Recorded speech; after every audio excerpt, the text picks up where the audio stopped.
ফ্যাং ইউয়েন নিজের মনকে অ্যাপারচারের ভেতর নিয়ে গেল। হোয়াইট বোন হুইলটা তার অ্যাপারচারে ঢোকার পর ট্রু গোল্ড প্রাইমিভাল সি এর ঢেউয়ের ওপর অর্ধেক ডুবে অর্ধেক ভেসে রইল। ওটার গায়ে প্রাণহীন একটা ভাব স্পষ্ট ফুটে উঠল। জিইউ বমদের তো আঘাত লাগতেই পারে, ক্ষতি হতে পারে, এমনকি মৃত্যুও হতে পারে। ফ্যাং ইউয়েন মনে মনে ভাবল, এই হোয়াইট বোন হুইলটা একদম নষ্ট হওয়ার মুখে চলে এসেছে, এটা আর ব্যবহার করা যাবে না। যদি না বোন ব্যাম্বু জিইউ খুঁজে পাই আর ঘোস্ট ফায়ার জিইউ এর সাথে মিলিয়ে এটাকে ঠিক করতে পারি। এমন অনেক হিলিং জিইউ আছে যা মানুষের শরীরের জন্য তৈরি নয়। যেমন উলফ স্মোক জিইউ শুধু নেকড়েদের ক্ষত সারাতে কাজে লাগে, আবার পিগ আয়রন জিইউ কাজে লাগে চেইনস গোল্ডেন সেন্টিপিড সারানোর জন্য। বোন ব্যাম্বু জিইউ আর ঘোস্ট ফায়ার জিইউ একসাথে মেলালে হোয়াইট বোন হুইলের ক্ষতি মেরামত করা সম্ভব, যাতে এটা আবার কাজ করতে পারে। ব্যাটেল বোন হুইল জিইউ এর কথা বলতে হয় এটা আসলে বেশ বিখ্যাত ছিল, কারণ rank ৮ demonic GU immortal Shane জিয়ে আও এটা ব্যবহার করত। তাকে সবাই প্রাউড বোন ডেমন লর্ড নামেও চিনত। তার মেধা ছিল অবিশ্বাস্য রকমের চোখ ধাঁধানো। যখন সে র্যাঙ্ক ৬ জিইউ ইমমর্টাল হল, তখন তার কোনো র্যাঙ্ক ৬ জিইউ ছিল না। সে হোয়াইট বোন রথ নামের একটা কিলার মুভ তৈরি করল। সেই হোয়াইট বোন রথ অনেকগুলো র্যাঙ্ক ৫ জিইউ যেমন হোয়াইট বোন হুইল দিয়ে বানানো ছিল, আর তার ক্ষমতার র্যাঙ্ক ৬ জিইউ এর সমান ছিল। নিজের প্রতিভার জোরে শেন জিয়ে আও র্যাঙ্ক ৮ পর্যায়ে পৌঁছে গেল, আর তার কিলার মুভ হোয়াইট বোন ব্যাটলফিল্ড দুনিয়া কাঁপিয়ে দিল। এটা এমন এক কিলার মুভ ছিল যা ৩টি ইমমর্টাল জিইউ এর ক্ষমতাকে এক করে ফেলেছিল, আগের চেয়েও ভয়ঙ্কর শক্তিশালী ছিল। এটা ব্যবহার করে সে পুরো দুনিয়ায় রাজত্ব করল, অসংখ্য জিইউ ইমমর্টালকে হত্যা করল। তার হিংস্র নাম চারদিকে ছড়িয়ে পড়ল, আর রাইচাস পাথ তার সামনে অসহায় হয়ে পড়ল।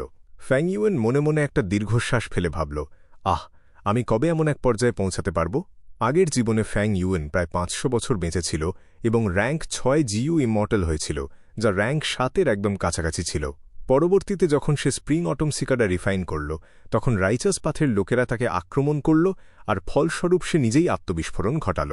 যখনই সে Bloodsea Ancestor, Proud Bone Demon Lord, Soul Spectre Demon ভেনারেবলের কথা ভাবত, যারা প্রত্যেকেই এক একজন অসাধারণ চরিত্র ছিল, ফ্যাং ইউয়েন মুগ্ধ না হয়ে পারত না।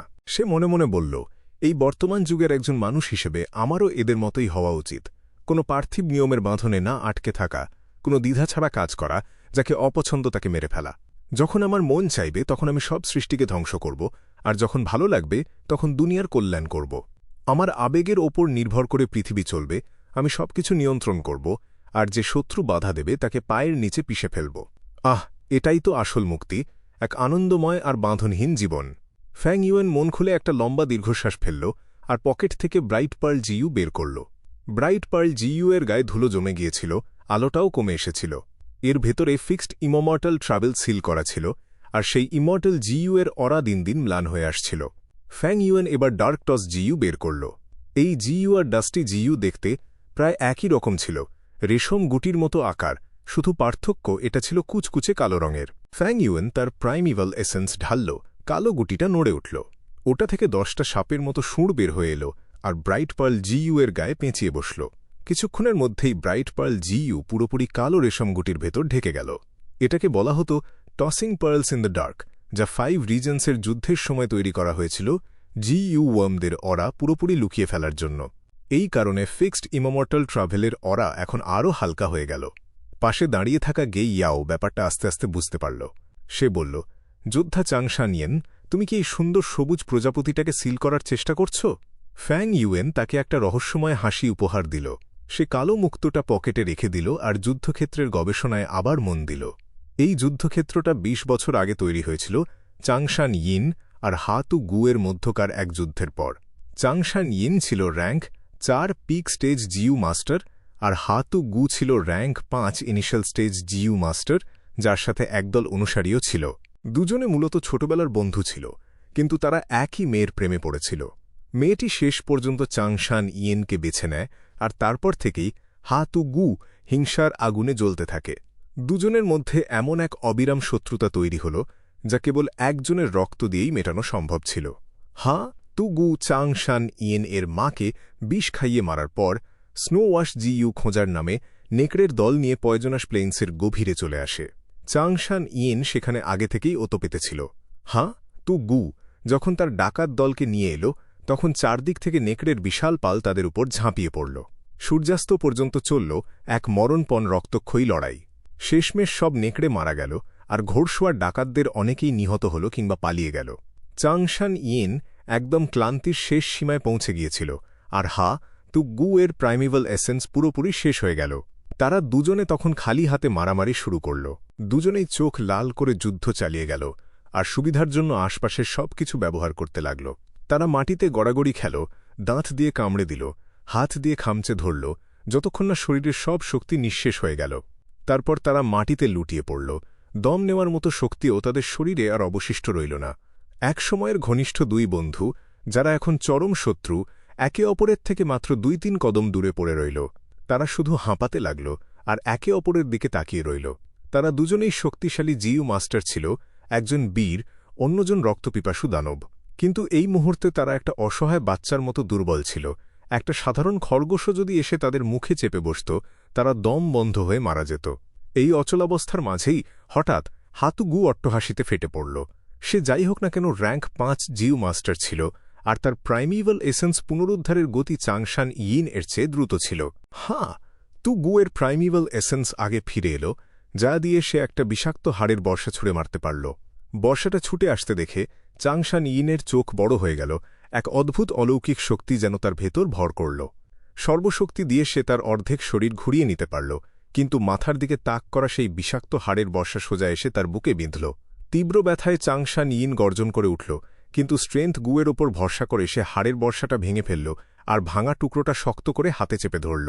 ধীরে ধীরে সে তার শরীর টেনে টেনে তু গুয়ের দিকে এগিয়ে গেল। শেষ পর্যন্ত চাংশান ইয়ুন সেই বিষাক্ত হাড়ের বর্ষাটা তু গুয়ের চোখে ঢুকিয়ে দিল, আর এভাবেই তার পরম শত্রুর জীবনের ইতি ঘটল। চাংশান ইয়িন জয়ী হলেও হাড়ের বর্ষার বিষ ততক্ষণে তার সারা শরীরে ছড়িয়ে পড়েছিল। সদ্য ফিরে পাওয়া সামান্য প্রাইমিভাল এসেন্স ব্যবহার করে সে উলফ ফিটাস বারিয়াল জিইউ সক্রিয় করল। এই জিইউটা তৈরি করতে 108 প্রজাতির গর্ভবতী মাদি নেকড়ে ব্যবহার করা হয়েছিল, আর এর কাজ ছিল জীবন বাঁচানো। যতক্ষণ শরীরে এক ফোঁটা শ্বাস থাকবে, ততক্ষণ এই জিইউ ব্যবহারকারীকে বাঁচিয়ে রাখতে পারত। চাংশান ইয়িন এই জিইউ ব্যবহার করে মাটির নিচে ঢুকে গভীর ঘুমে তলিয়ে গেল। প্রায় 30 বছর পর র্যাঙ্ক 3 জিইউ মাস্টার মা হং ইউনকে নেকড়ের দল তাড়া করে এই যুদ্ধক্ষেত্রে নিয়ে আসবে। বাঁচার কোনো উপায় না পেয়ে সে কাকতালীয়ভাবে মাটির নিচে চাপা পড়ে থাকা চাংশান ইয়িনকে খুঁজে পাবে। মা হং ইউন তাকে বাঁচানোর পর চাংশান ইয়িন শুধু নেকড়েদের তাড়াতেই সাহায্য করবে না, বরং তাকে 4 গ্রেড জেনারেলদের একজন হতেও সাহায্য করবে।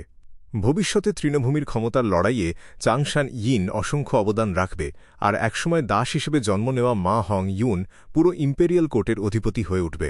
চাংশান ইয়িন জীবনের অনেক চড়াই উতরাই দেখেছিল। তার গল্পটা ছিল কিংবদন্তির মতো। উত্তরের জনপদে তার এই কাহিনী ছড়িয়ে পড়েছিল। এটা কোনো গোপন কথা ছিল না। পরবর্তীতে মা হং ইউনের সাহায্যে সে র্যাঙ্ক 7 জিইউ ইমর্টাল হয় এবং স্কাই উলফ জেনারেল খেতাব পায়।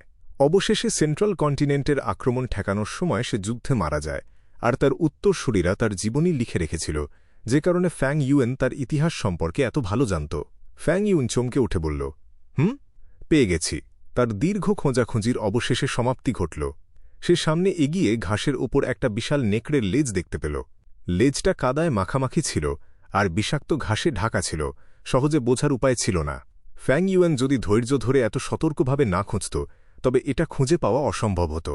সে মনে মনে ভাবল, মূলত মা হং ইউন যখন পালিয়ে যাচ্ছিল, তখন সে এই লেজে হোঁচট খেয়েছিল। লেজটা ধরে টান দিয়ে সে শুধু চাংশান ইয়ুনকে বাঁচায়নি, নিজেকেও বাঁচিয়েছিল। ফ্যাং ইউয়েন মনে মনে এক অদ্ভুত অনুভূতি অনুভব করল। সে লেজটা ধরে সজোরে টান মারল। মুহূর্তেই মাটি কেঁপে উঠল, আর মাটির ভেতর থেকে একটা বিশাল মাদি নেকড়ের শরীর বেরিয়ে এলো। ওটার চোখ বন্ধ ছিল, সারা শরীর বেগুনি পশমে ঢাকা, আর পেটটা ছিল সাদা। এটা এত বিশাল ছিল যে মাটিতে শুয়ে থাকা অবস্থাতেও একটা মানুষের চেয়ে লম্বা দেখাচ্ছিল। গে ইয়াও দৌড়ে কাছে এলো। তার মুখ বিস্ময়ে লাল হয়ে গেল। সে চিৎকার করে বলল, এটা কি নেকড়ে? এত বড় কেন? এটা তো একটা মাদি নেকড়ে। ওর পেটটা দেখো, ও তো গর্ভবতী।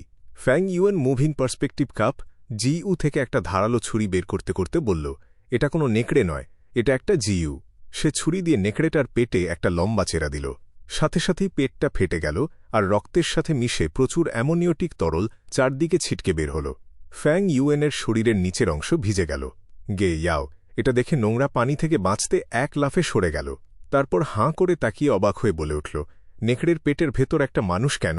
তরল বের হওয়ার সাথে সাথে ভেতর থেকে একটা মানুষও বেরিয়ে এলো। এটাই ছিল আসল চাংশান ইয়েন। তার চোখ বন্ধ ছিল আর সারা শরীরে অসংখ্য ক্ষতের দাগ ছিল, বিশেষ করে যে জায়গাটাতে বিষাক্ত হাড়ের বর্ষার অর্ধেকটা গেঁথেছিল। সে ঘন অ্যামোনিয়টিক তরলে মাখামাখি হয়ে পড়েছিল, মুখে তীব্র যন্ত্রণার ছাপ স্পষ্ট ছিল, আর গায়ের চামড়া হয়ে গিয়েছিল সবুজ। ফ্যাং ইউয়েন দ্রুত উবু হয়ে বসে হাত বাড়িয়ে দিল।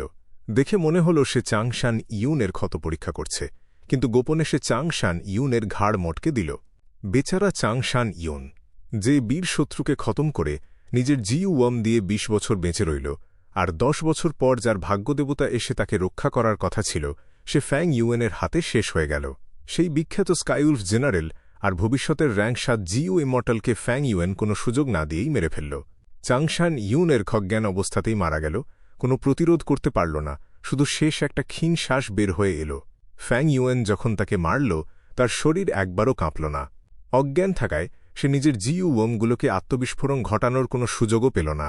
ফ্যাং ইউয়েন নিজের মনকে অ্যাপারচারের ভেতর প্রবেশ করাল, আর সাথে সাথে ভেতরে কয়েকটা টর্টয়েস ব্রেথ জিইউ দেখতে পেল। টর্টয়েস ব্রেথ জিইউ ছিল এক ধরনের storage GU. Bright pearl GU এর মতোই এটা জিইউ ওয়ার্মদের সিল করে রাখার কাজে লাগত। নেকড়ের পেটে ঢোকার আগে নিজের জিইউ ওয়ার্মগুলো যাতে না খেয়ে মরে না যায়, সেজন্য চাংশান ইন সেগুলোকে একটা একটা করে টর্টয়েস ব্রেথ জিইউ এর ভেতর সিল করে রেখেছিল। এগুলো র্যাঙ্ক ৪ জিইউ ছিল, দেখতে ডিম্বাকৃতির পাথরের মতো আর আকারে হাতের মুঠোর চেয়ে সামান্য বড়। পাথরের গায়ে কচ্ছপের পিঠের খোলের মতো জটিল দাগ কাটা ছিল। স্প্রিং অটম সিকাডায়ের অরা একটুখানি বের করেই ফ্যাং ইউয়েন নিমেষের মধ্যে এই টর্টয়েস ব্রেথ জিইউগুলোকে বশ করে নিল। সে সবগুলোকে বাইরে বের করে আনল, আর গে ইয়াওয়ের চোখের সামনেই একটা একটা করে ভেঙে ভেতরের জিইউগুলোকে বের করল। সেখানে এনস্লেভমেন্ট পাথের মোট ৮টি জিইউ ছিল, যার প্রতিটিই ছিল অত্যন্ত মূল্যবান র্যাঙ্ক ৪ জিইউ ওয়ার্ম। এগুলোর মধ্যে কয়েকটি তো সাধারণ র্যাঙ্ক ৫ জিইউ এর চেয়েও মূল্যবান ছিল। চাংশান ইন অত্যন্ত যত্ন সহকারে এই সেটটি সাজিয়েছিল, আর এই জিইউ সেট দিয়েই সে উত্তরের প্রান্তরে নিজের নাম উজ্জ্বল করেছিল। এমনকি অতীতে এই সেট ব্যবহার করে সে র্যাঙ্ক ৫ জিইউ মাস্টারদেরও হত্যা করেছিল, আর স্প্রিং অটম সিকাডায়ের বদৌলতে সেই সবগুলো জিইউ এখন ফ্যাং ইউয়েনের দখলে চলে এল। ফ্যাং ইউয়েনের ঠোঁটের কোণে একটা হালকা তৃপ্তির হাসি ফুটে উঠল। সে মনে মনে ভাবল, শেষ পর্যন্ত উত্তরের প্রান্তরের দারুণ এক সেট র্যাঙ্ক ৪ জিইউ আমার হাতে এল।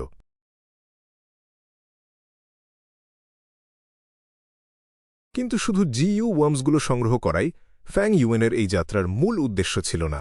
সমস্ত জিইউ ওয়ার্মস নিজের অ্যাপারচারের ভেতর ঢুকিয়ে নিয়ে সে চাংশান ইউয়েনের মৃতদেহের দিকে নজর দিল। সে কিছু জিইউ ওয়ার্মস ব্যবহার করে লাশটির শরীর থেকে বিষ দূর করতে শুরু করল। পাশে দাঁড়িয়ে থাকা গেইয়াও অবাক হয়ে তাকিয়ে রইল। একজন জীবিত মানুষকে বিষমুক্ত করার মানে বোঝা যায়, কিন্তু একটা লাশের বিষ ঝেড়ে ফেলার কি দরকার? ফ্যাং ইউয়েন তার দিকে না তাকিয়েই সা গলায় বলল, তাকিয়ে না থেকে তোমার ক্লিনজিং জিইউ ব্যবহার করে আমাকে সাহায্য করো। ফ্যাং ইউয়েন আর গেইয়াও পালাক্রমে কাজ করতে লাগল। আস্তে আস্তে চাংশান ইনের মৃতদেহের বিষাক্ত ভাব কমতে শুরু করল। গেইয়াও হঠাৎ কিছু একটা বুঝতে পেরে অনুসন্ধানী দৃষ্টিতে তাকাল। সে জানতে চাইল, ও কি চাংশান ইন? উনি কি তোমার বাবা? কিন্তু চাংশান ইনের ছেলে তো নর্দার্ন প্লেন্সের বাসিন্দা। তোমাকে দেখে তো পরিষ্কার বোঝা যাচ্ছে তুমি একজন বহিরাগত। ফ্যাং ইউয়েন একটা তাচ্ছিল্যের শব্দ করল। ভাবলেশহীন গলায় বলল, আমি তো আগেই বলেছি আমি চাংশান ইন। বিষ দূর হয়ে যাওয়ার পর চাংশান ইনের চামড়ার বিষাক্ত সবুজ রং কেটে গিয়ে আবার স্বাভাবিক গায়ের রং ফিরে আসল। পরিষ্কার করার কাজ প্রায় শেষ দেখে ফ্যাং ইউয়েন মেয়েটিকে পিছিয়ে যেতে বলল।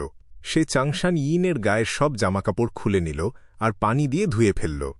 গে ইয়াও আন্দাজ করে বলল, তুমি কি ওনার শরীরটা ফিরিয়ে নিয়ে যেতে চাও? কিন্তু এরপর ফ্যাং ইউয়েন যা করল তাতে তার সব ধারণা নিমেষেই ভেঙে গেল। সে দেখল ফ্যাং ইউয়েন তার অ্যাপারচার থেকে এক ঝাঁক কালো পিঁপড়ে বের করে আনল। ফ্যাং ইউয়েন তার প্রাইমিভাল এসেন্স ঢালতেই কালো পিঁপড়েগুলো হিংস্রভাবে চাংশান ইনের নগ্ন লাশের ওপর ঝাঁপিয়ে পড়ল আর চামড়া খেতে শুরু করল। পিঁপড়েগুলো চাংশান ইনের সারা গায়ে কিলবিল করতে করতে তার সমস্ত চামড়া গিলে ফেলল।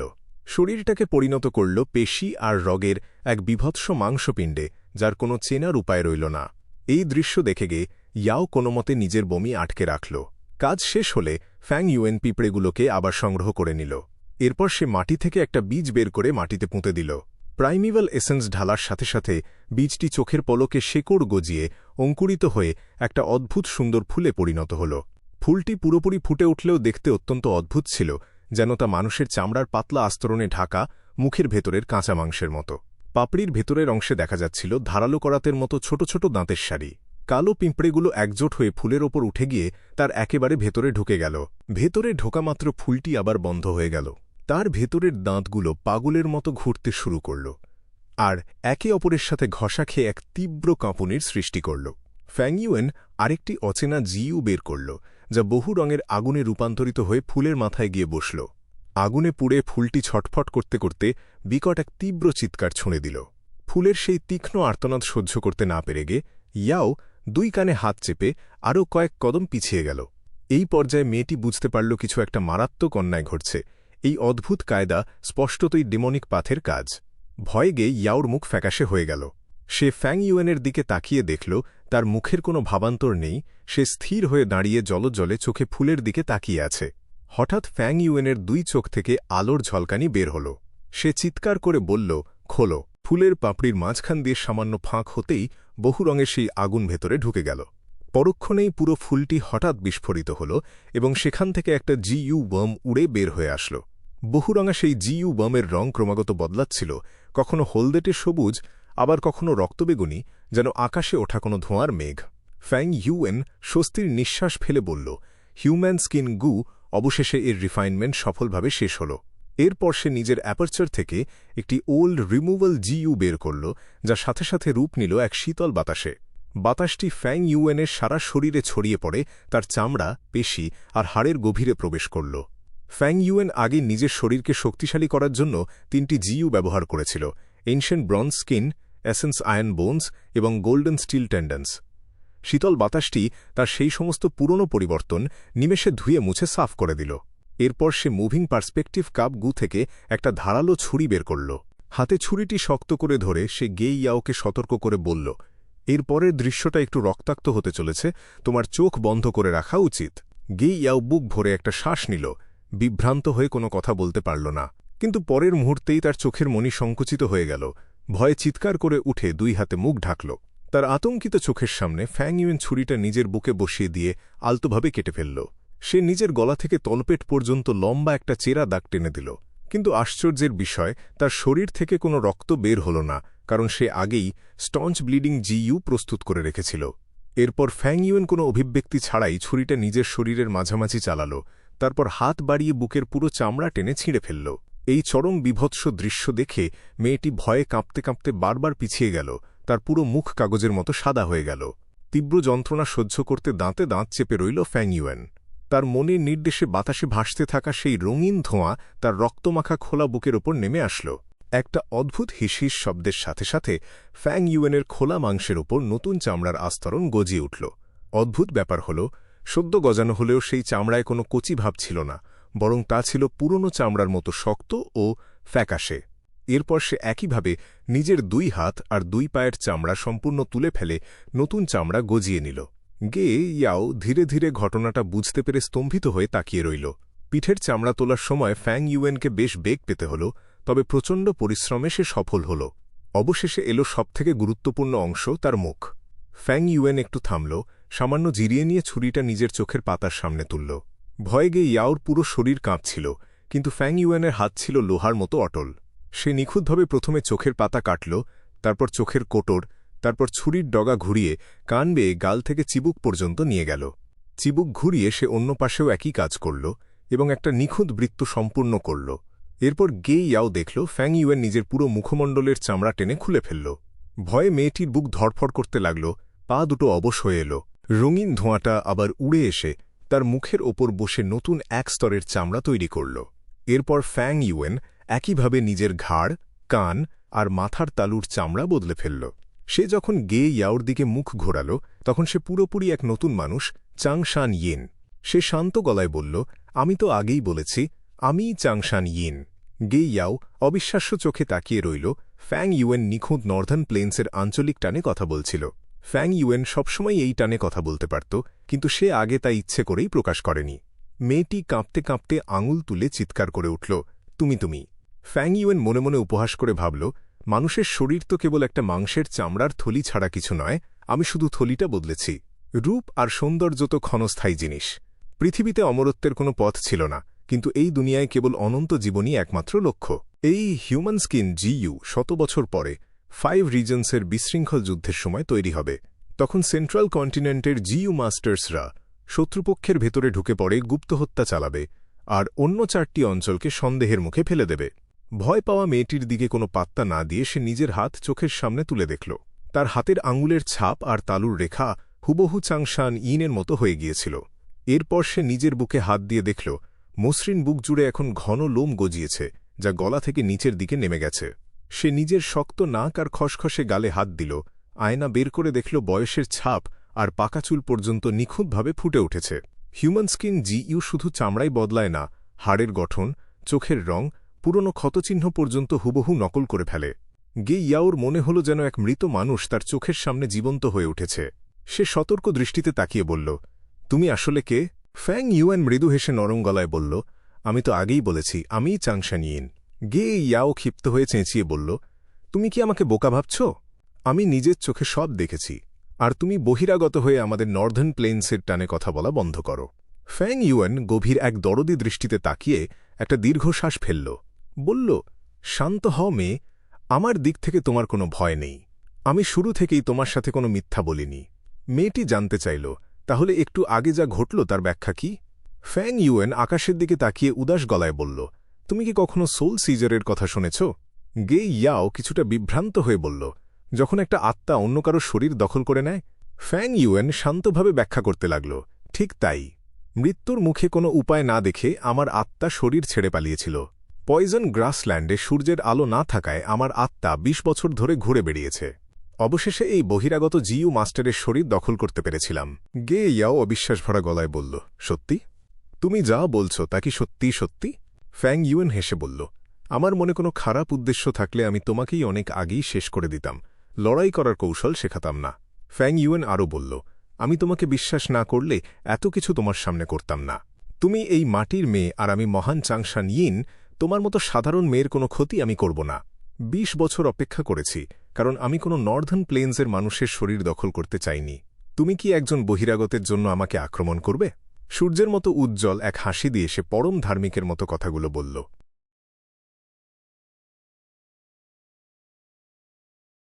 গে ইয়াও আস্তে আস্তে নিজের সতর্কতা কমিয়ে নিল।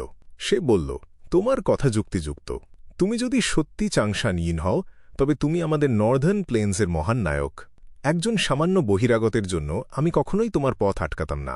কিন্তু তুমি তোমার পরিচয় কিভাবে প্রমাণ করবে? ফ্যাং ইউয়ান একটু হাসল। তার মুখের ভাব বদলে গিয়ে একজন অভিজ্ঞ প্রবীণের অহংকার ফুটে উঠল। সে শান্ত গলায় বলল, আমি চাংশান ইন, নিজের নাম বা বংশের নাম আমি কখনো বদলাই না। আমি নিজেই আমার প্রমাণ, অন্য কাউকে সেটা প্রমাণ করার কোনো দরকার আমার নেই। ছোট মেয়ে, তুমি যদি এখনই চলে যেতে চাও, আমি তোমাকে একদম থামাব না। তাকে চলে যেতে বলার এই কথাটাই গে ইয়াওয়ের মনের দ্বিধাকে নাড়িয়ে দিল। তার ভেতরে এক বিরাট দ্বিধাদ্বন্দ্ব তৈরি হল। ফ্যাং ইউয়ান এই সুযোগটা হাতছাড়া করল না। সে বলল, ছোট মেয়ে, সতর্ক থাকা ভালো, কিন্তু একটু ভেবে দেখো, পুরো পথে তোমাকে মেরে ফেলার কতগুলো সুযোগ আমার কাছে ছিল। অন্য সব বাদ দাও, শুধু যখন আমরা উড়ছিলাম তখনকার কথা ভাবো। আমি শুধু হাত আলগা করে দিলেই তুমি আর্থ স্পাইক র্যাটের দলের মধ্যে পড়ে যেতে, মৃত্যু নিশ্চিত ছিল তোমার। কিন্তু আমি কি তা করেছি? আমাদের দেখা হওয়াটা ভাগ্যের লিখন ছিল। নিজের বিয়ে ভেঙে পালিয়ে আসার সাহস যখন তোমার ছিল, তখন আমার মুখোমুখি হওয়ার সাহস নেই কেন? গে ইয়াও চুপ করে রইল। তার মুখের ভাব দেখে ফ্যাং ইউয়ান বুঝল সময় এসে গেছে। সে শেষ চালটা চালল, আমার সাথে চলো। তুমি এখনও অনেক ছোট, বিষাক্ত ঘাসের প্রান্তরের এত গভীরে একা ঘোরাঘুরি করা তোমার পক্ষে নিরাপদ নয়। তুমিই তো বলেছিলে তুমি স্নো স্পাইরিয়া খুঁজছ। তুমি চেয়েছিলে স্নো স্পাইরিয়া থেকে একটা স্নো ওয়াশ গু ধরে নিজের ক্ল্যানে নিয়ে গিয়ে বড় সম্মান পাবে, যাতে বিয়েটা বাতিল করতে পারো, তাই তো? সত্যি বলতে, এই ভাবনাটা বাস্তবসম্মত নয়। একটা দুটো স্নো ওয়াশ গু দিয়ে তোমার পরিস্থিতি বদলাবে না। সে আরও বলল, কাকতালীয়ভাবে আমার নিজেরও একটা স্নো ওয়াশ গু দরকার। আমি তোমাকে সাথে নিয়ে স্নো স্পাইরিয়া খুঁজে বের করব আর কয়েকটা স্নো ওয়াশ গু ধরব। তারপর তোমাকে তোমার গোত্রে ফিরিয়ে নিয়ে গিয়ে আমি নিজে তোমার বাবার সাথে কথা বলে তাকে বোঝাব। কি বলো তুমি? গে ইয়াওয়ের চোখ সাথে সাথে উজ্জ্বল হয়ে উঠল। সে দারুণ খুশিতে বলল, সত্যি? আমার মনে আছে বাবা তোমাকে নিজের আদর্শ মনে করত, বলতো তুমি একজন সত্যিকারের বীর। বাবা নিশ্চয়ই তোমার কথা শুনবে। কিন্তু তোমার এখনও স্নো ওয়াশ গু কি কাজে লাগবে? তোমার মা তো আগেই মারা গেছেন। ফ্যাং ইউয়ান একটা দীর্ঘশ্বাস ফেলল। তার গলার স্বর বিষাদে ভারী হয়ে এল। চোখ মুখ কেমন একা আর বেদনাময় দেখাল। সে মাথা নিচু করে এক টুকরো তিক্ত হাসি হেসে বলল, আমি জানি 20 বছর আগে বিষের কারণে আমার মা মারা গেছেন। সময়মতো স্নো ওয়াশগু খুঁজে পেয়ে মায়ের কাছে ফিরতে পারিনি। আমি এক অপদার্থ ছেলে। জানো, সেই থেকেই স্নো ওয়াশগু আমার জন্য একটা তীব্র জেদ হয়ে দাঁড়িয়েছে। আমাকে যে কোনোভাবে একটা ধরে এনে মায়ের কবরের সামনে হাঁটু গেড়ে বসে ক্ষমা চাইতে হবে। কথাগুলো বলার সময় ফ্যাং ইউয়েনের গাল বেয়ে সত্যি সত্যিই চোখের জল গড়িয়ে পড়ল। তার চোখের জল দেখে গেইয়াও পুরোপুরি বিশ্বাস করে বসল। তার মন কেঁদে উঠল। সে সান্ত্বনা দিয়ে বলল, সিনিয়র চাংশান ইয়েন, এটা তো তোমার দোষ ছিল না।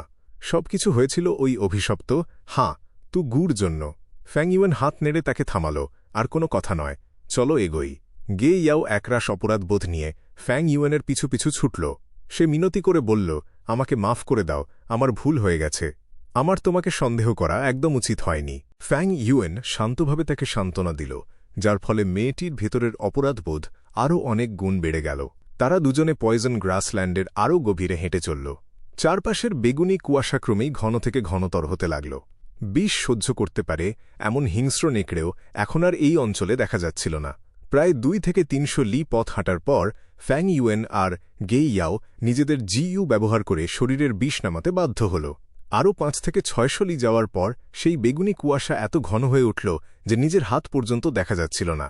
এমন ভয়ঙ্কর পরিবেশে গে ইয়াও এর ফগ স্প্যারো গু তার কার্যকারিতা হারিয়ে ফেলল। তবে ফ্যাং ইউয়েন আগে থেকেই প্রস্তুত ছিল। সে কুয়াশার মধ্যেও 1000 কদম দূরের জিনিস টের পাচ্ছিল। গে ইয়াও এর ফ্যাকাশে মুখখানা বিষের প্রকোপে পুরো বেগুনি হয়ে গিয়েছিল। সে আর সহ্য করতে না পেরে কাঁপতে কাঁপতে বলল, সিনিয়র চাংশান ইয়েন, আমাদের এবার ফিরে যাওয়া উচিত। আমরা অন্য কোনো দিকে গিয়ে স্নো স্পাইরিয়া খুঁজতে পারি। এর চেয়ে বেশি ভেতরে গেলে আমার মনে হয় না আমরা বাঁচব। কিন্তু ফ্যাং ইউয়েন মাথা নেড়ে তার কথায় কান দিল না। সে অবিচল পায়ে সামনে এগিয়ে চলল। মেয়েটি বুঝতে পারছিল না, কিন্তু ফ্যাং ইউয়েন ভালোভাবেই জানত যে স্নো স্পাইরিয়া শুধু চরম বিষাক্ত পরিবেশেই বেড়ে ওঠে। এই বিষাক্ত প্রান্তরের পেছনে এক দীর্ঘ ইতিহাস ছিল। পয়জন গ্রাসল্যান্ডের একদম শেষ সীমানায় একটি ব্লেসড ল্যান্ড ছিল। সেখানে র্যাঙ্ক 7 জিইউ ইমর্টাল জিয়ান রান বাস করত, যাকে সবাই লেডি পয়জন স্করপিয়ন নামে ডাকত। তার সেই জি-ডু ব্লেসড ল্যান্ডে অগণিত বিষাক্ত গাছপালা আর বিশাল সব বিষাক্ত জলাভূমি ছিল। সেখানে গিজগিজ করত অসংখ্য বিষাক্ত প্রাণী আর নানা জাতের বিষাক্ত জিইউ। সেই সব প্রাণীদের বিষের তীব্রতা একসময় এতটাই বেড়ে যেত যে খোদ ব্লেসড ল্যান্ডও তা আর সামলাতে পারত না। তাই প্রতি কয়েক বছর পর পর ব্লেসড ল্যান্ডের গোপন দরজা খুলে দিয়ে সেই বিষাক্ত গ্যাস বাইরে বের করে দেওয়া হতো। সেই বিষাক্ত বাষ্প থেকেই পয়জন গ্রাসল্যান্ডের এই জমাট বাঁধা বেগুনি কুয়াশার সৃষ্টি। ভেতরের সবচেয়ে দুর্বল কিছু প্রাণীও সেই সুযোগে বাইরে পালিয়ে আসত। সে কারণেই পুরো প্রান্তরে এত বিপুল সংখ্যায় পয়জন বিয়ার্ড উলফ দেখা যেত। বহু বছর ধরে এই প্রক্রিয়া চলার ফলে জি-ডু ব্লেসড ল্যান্ড এর চারপাশ পুরোপুরি বদলে গিয়েছিল। ঘন কালো মেঘ সারা বছর আকাশ ঢেকে রাখত, ফলে সেখানে সূর্যের আলোর কোনো চিহ্ন ছিল না। বেগুনি কুয়াশা সারাক্ষণ ঘুরে বেড়িয়ে সব প্রাণীকে তিলে তিলে শেষ করত। চারদিকে গজাত বিষাক্ত আগাছা আর সীমানায় পাহারা দিত হিংস্র নেকড়ের দল।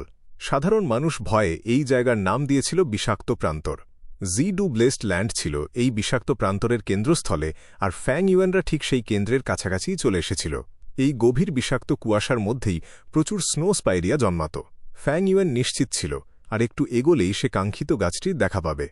ঠিক তাই ঘটল। আর কয়েকশো কদম এগোনোর পরেই ফ্যাং ইউয়েন একটি স্নো স্পাইরিয়া দেখতে পেল। গাছটি ছিল প্রায় 20 ফুট উঁচু। তার কুচকুচে কালো কাণ্ডের ওপর অজস্র ডালপালা আর পাতা ছড়িয়েছিল, যার সঙ্গে নিচে ঝুলে থাকা ধবধবে সাদা স্পাইরিয়ার ডালগুলোর বৈপরীত্য চোখ জুড়িয়ে দিচ্ছিল। ঘন বেগুনি কুয়াশার মাঝে সেই গাছটিকে অসম্ভব পবিত্র আর মহিমান্বিত দেখাচ্ছিল। ফ্যাং ইউয়েন গে ইয়াওকে নিয়ে গাছটির কাছে গেল। মেয়েটি আনন্দে চিৎকার করে উঠল। তারা দুজন মনোযোগ দিয়ে গাছের সাদা পাতাগুলো পরীক্ষা করতে শুরু করল। খুব দ্রুতই গে ইয়াও একটা পাতা দেখতে পেল, যা ইতিমধ্যে একটা জিইউতে রূপান্তরিত হয়ে গিয়েছিল।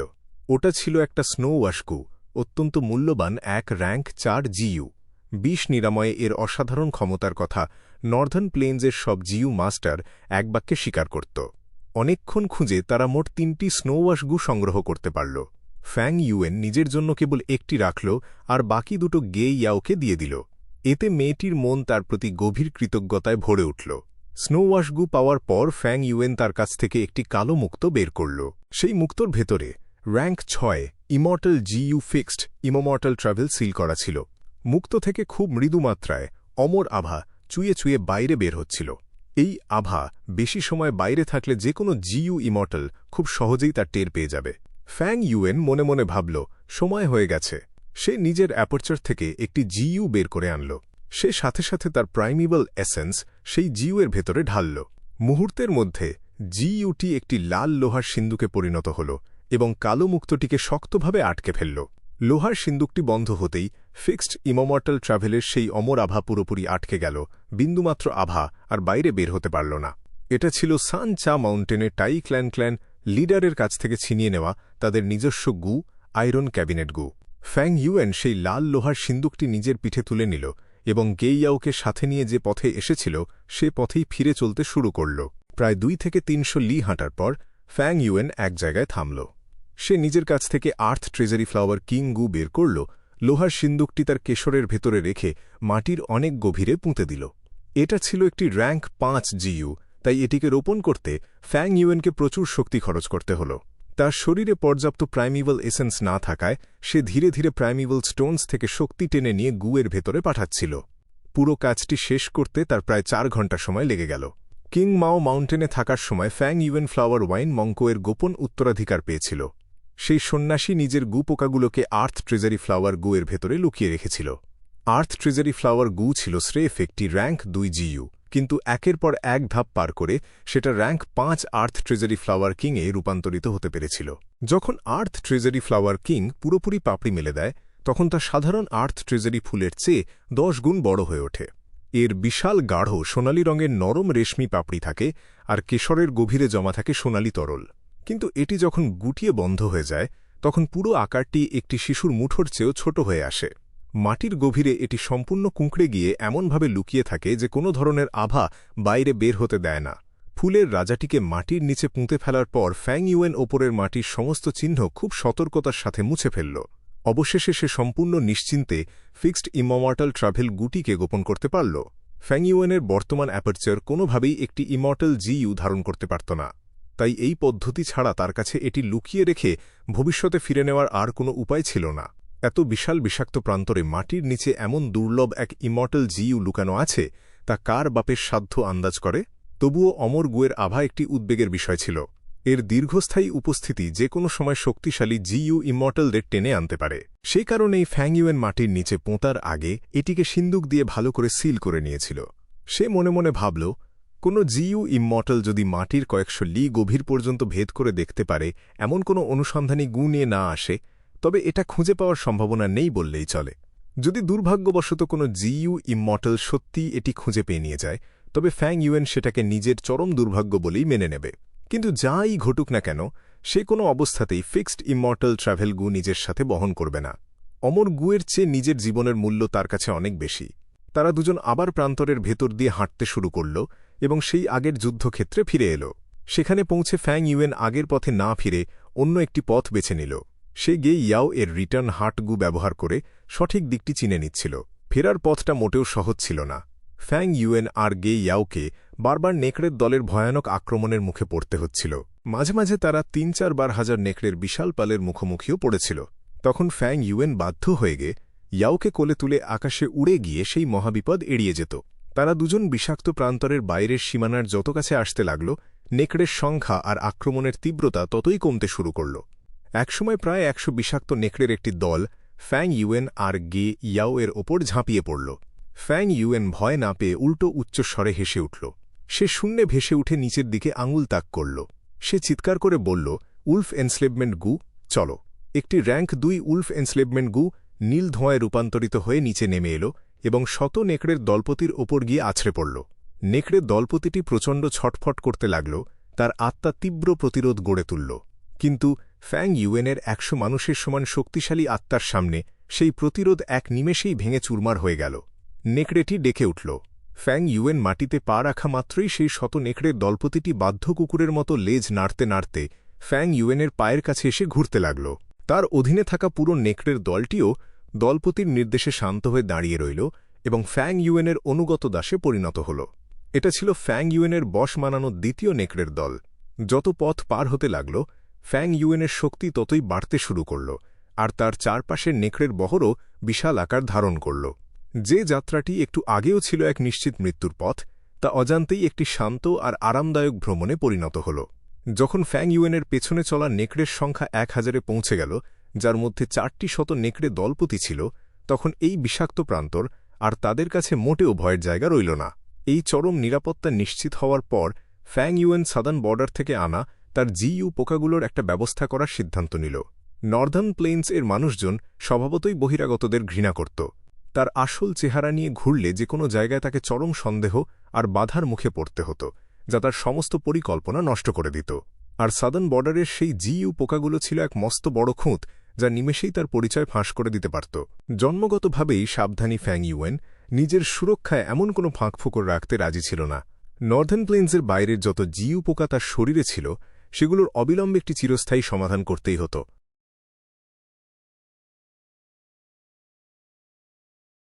বিশাল পয়জন গ্রাসল্যান্ড রাতের বেলা আরও বেশি অন্ধকার আর ভয়ঙ্কর হয়ে উঠল।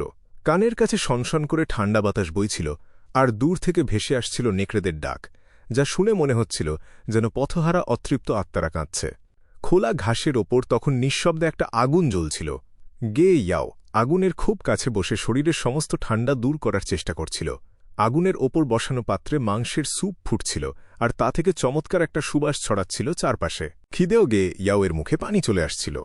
সে ঢোক গিলে ফ্যাং ইউয়েনের দিকে তাকিয়ে জিজ্ঞেস করল, সিনিয়র চাং শান ইন, মাংসের স্যুপটা কি এখন খাওয়া যাবে?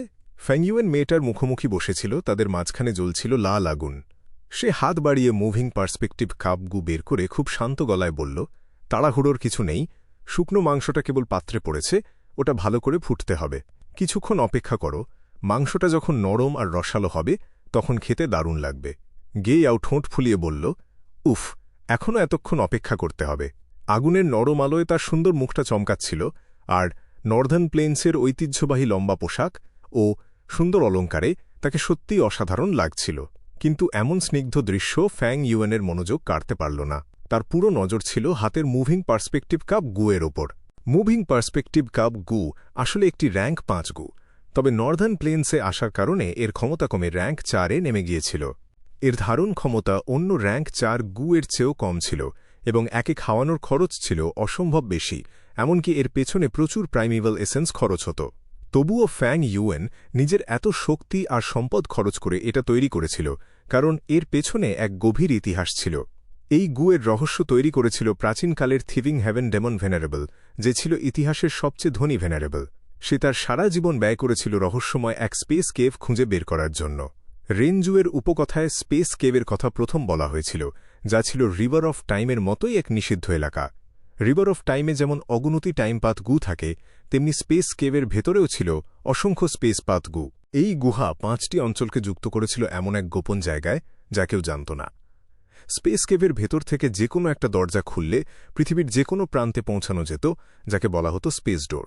এই স্পেস ডোর সর্বত্র বিদ্যমান ছিল, তা কোনো সরু ফাটলে হতে পারত, আবার সুবিশাল মুক্ত আকাশেও হতে পারত। কিন্তু শুরু থেকে আজ পর্যন্ত খুব কম মানুষই এই স্পেস কেভ খুঁজে পেয়েছিল, ভেতরে যাওয়ার কথা তো ভাবাই যায় না।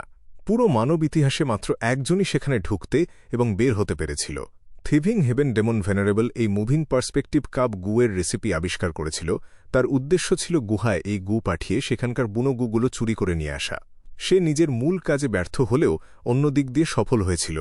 400 বছর পর তার ব্লেসড ল্যান্ড খুঁজে পাওয়া গেলে জিইউ ইমমর্টালসরা তা দখলের জন্য লড়াই শুরু করে। এভাবেই মুভিং পার্সপেক্টিভ কাপ গুয়ের রেসিপি ছড়িয়ে পড়ে, এবং এর অবিশ্বাস্য ক্ষমতার কারণে জিইউ ইমমর্টালসদের কাছে এটি অত্যন্ত জনপ্রিয় হয়ে ওঠে।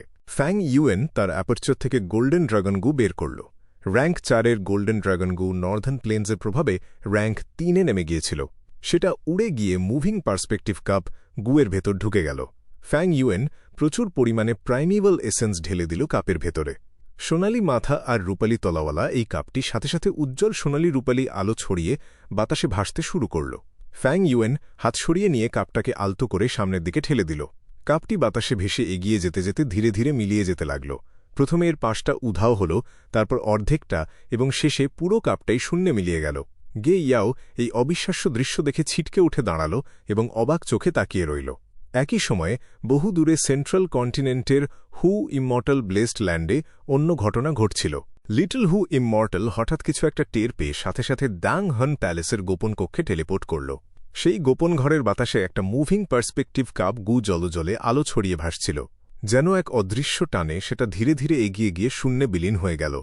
ওদিকে পয়জন গ্রাসল্যান্ডে মুভিং পার্সপেক্টিভ কাপ গু যখন পুরোপুরি মিলিয়ে গেল, ফ্যাং ইউয়েন মাটির সমান্তরালে তার 2 হাত মেলে ধরে আবার প্রাইমিবল এসেন্স চালনা করল।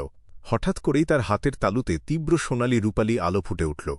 গে ইয়াও দেখল শূন্য থেকে প্রথমে একটা কাপের কিনারা ফুটে উঠল, তারপর ধীরে ধীরে পুরো কাপটাই ফ্যাং ইউয়েনের হাতের তালুতে এসে নেমে এল। ফ্যাং ইউয়েন কাপটা দেখে মৃদুস্বরে বলল, কাজ হয়েছে। সে বুঝল তার পরিকল্পনা একদম ঠিকঠাক পথেই এগোচ্ছে। সিনিয়র চাং শান ইন, তুমি এটা কি করলে? এই গুটা তো আগের মতো লাগছে না। গে ইয়াও ফ্যাং ইউয়েনের দিকে কয়েক পা এগিয়ে এসে অবাক হয়ে জিজ্ঞেস করল। ফ্যাং ইউয়েন মৃদু হাসল।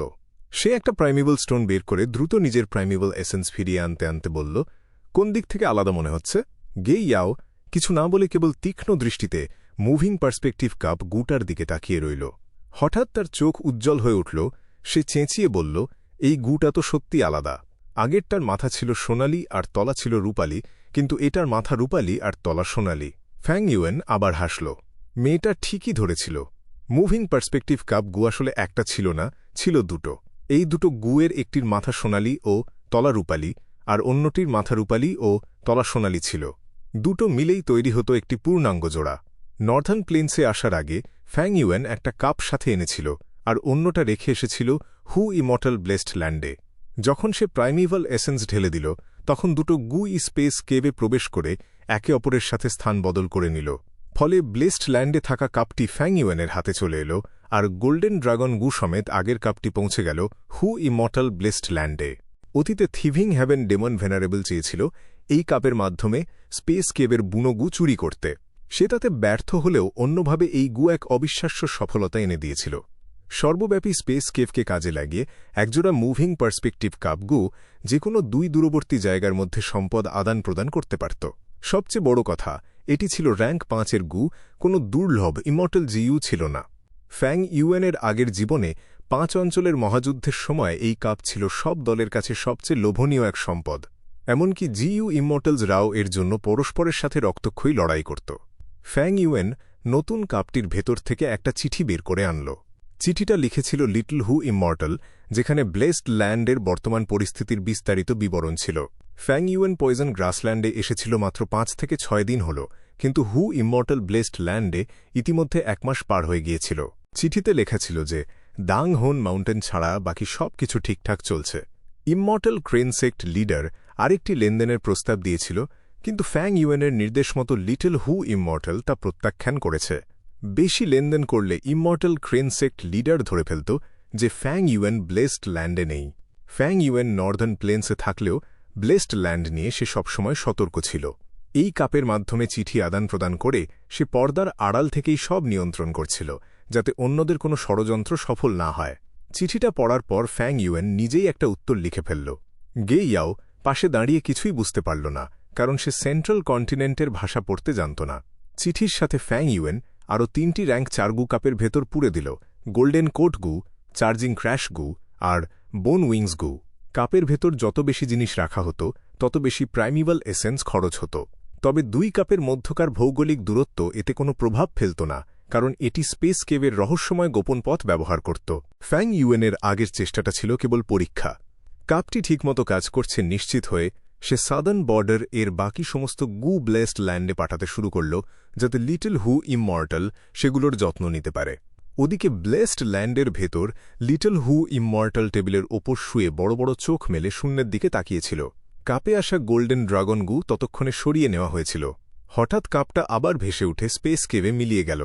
একটু পরেই আরেকটি কাপ শূন্য থেকে ভেসে টেবিলের ওপর নেমে এল। লিটল হু ইমর্টাল কাপ থেকে জিনিসগুলো বের করে ফ্যাং ইউয়েনের উত্তরের চিঠি দেখতে পেল। সে আনন্দে চিৎকার করে উঠল, মাস্টারের চিঠি এসেছে।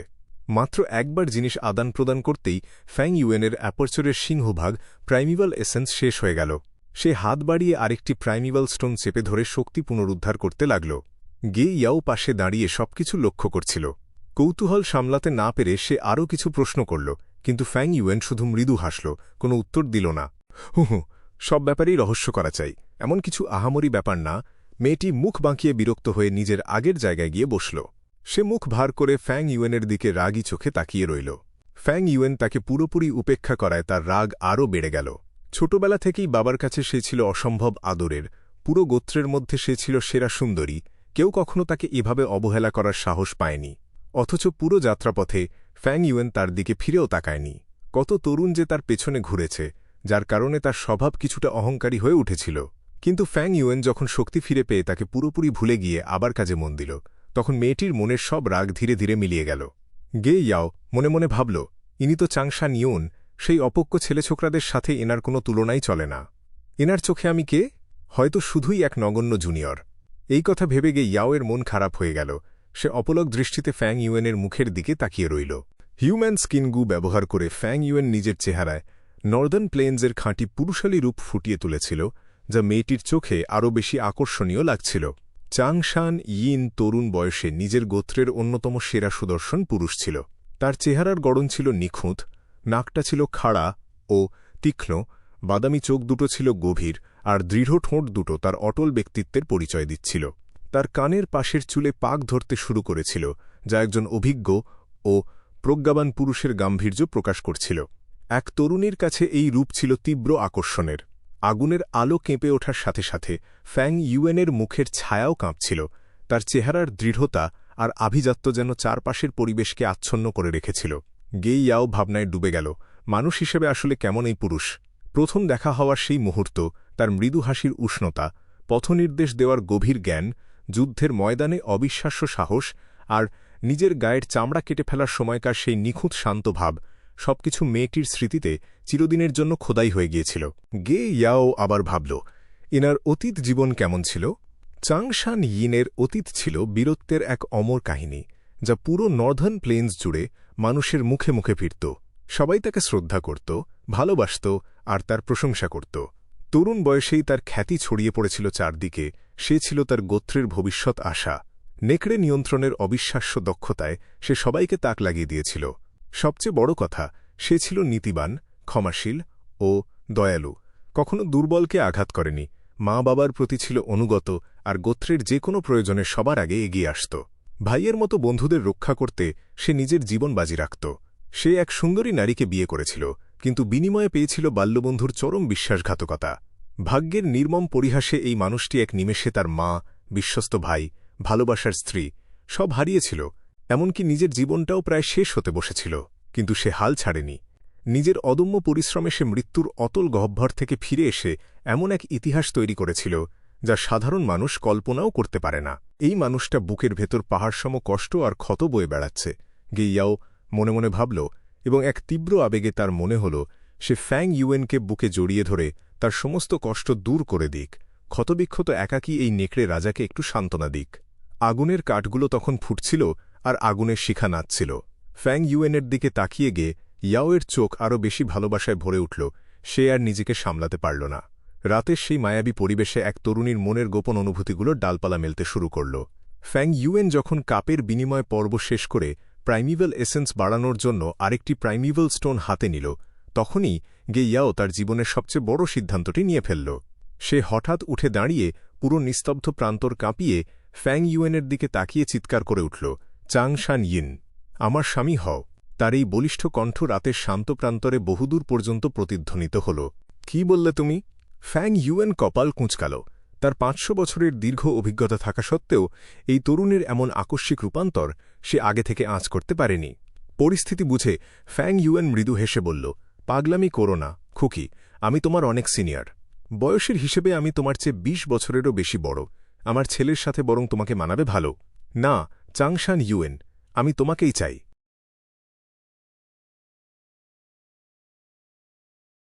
না চাংশান ইয়েন, আমি তোমাকেই চাই। ঘাসভূমির ওপর গিয়ে ইয়াওয়ের গলার আওয়াজ গম গম করে উঠল। আগুনের আলোয় তার চোখ দুটো চকচক করছিল। সে সোজাসুজি ফ্যাং ইউয়েনের চোখের দিকে তাকিয়ে বলল, চাংশান ইন, তুমি এই প্রান্তরের একজন মহান বীর। তোমার নাম চারদিকে ছড়িয়ে আছে।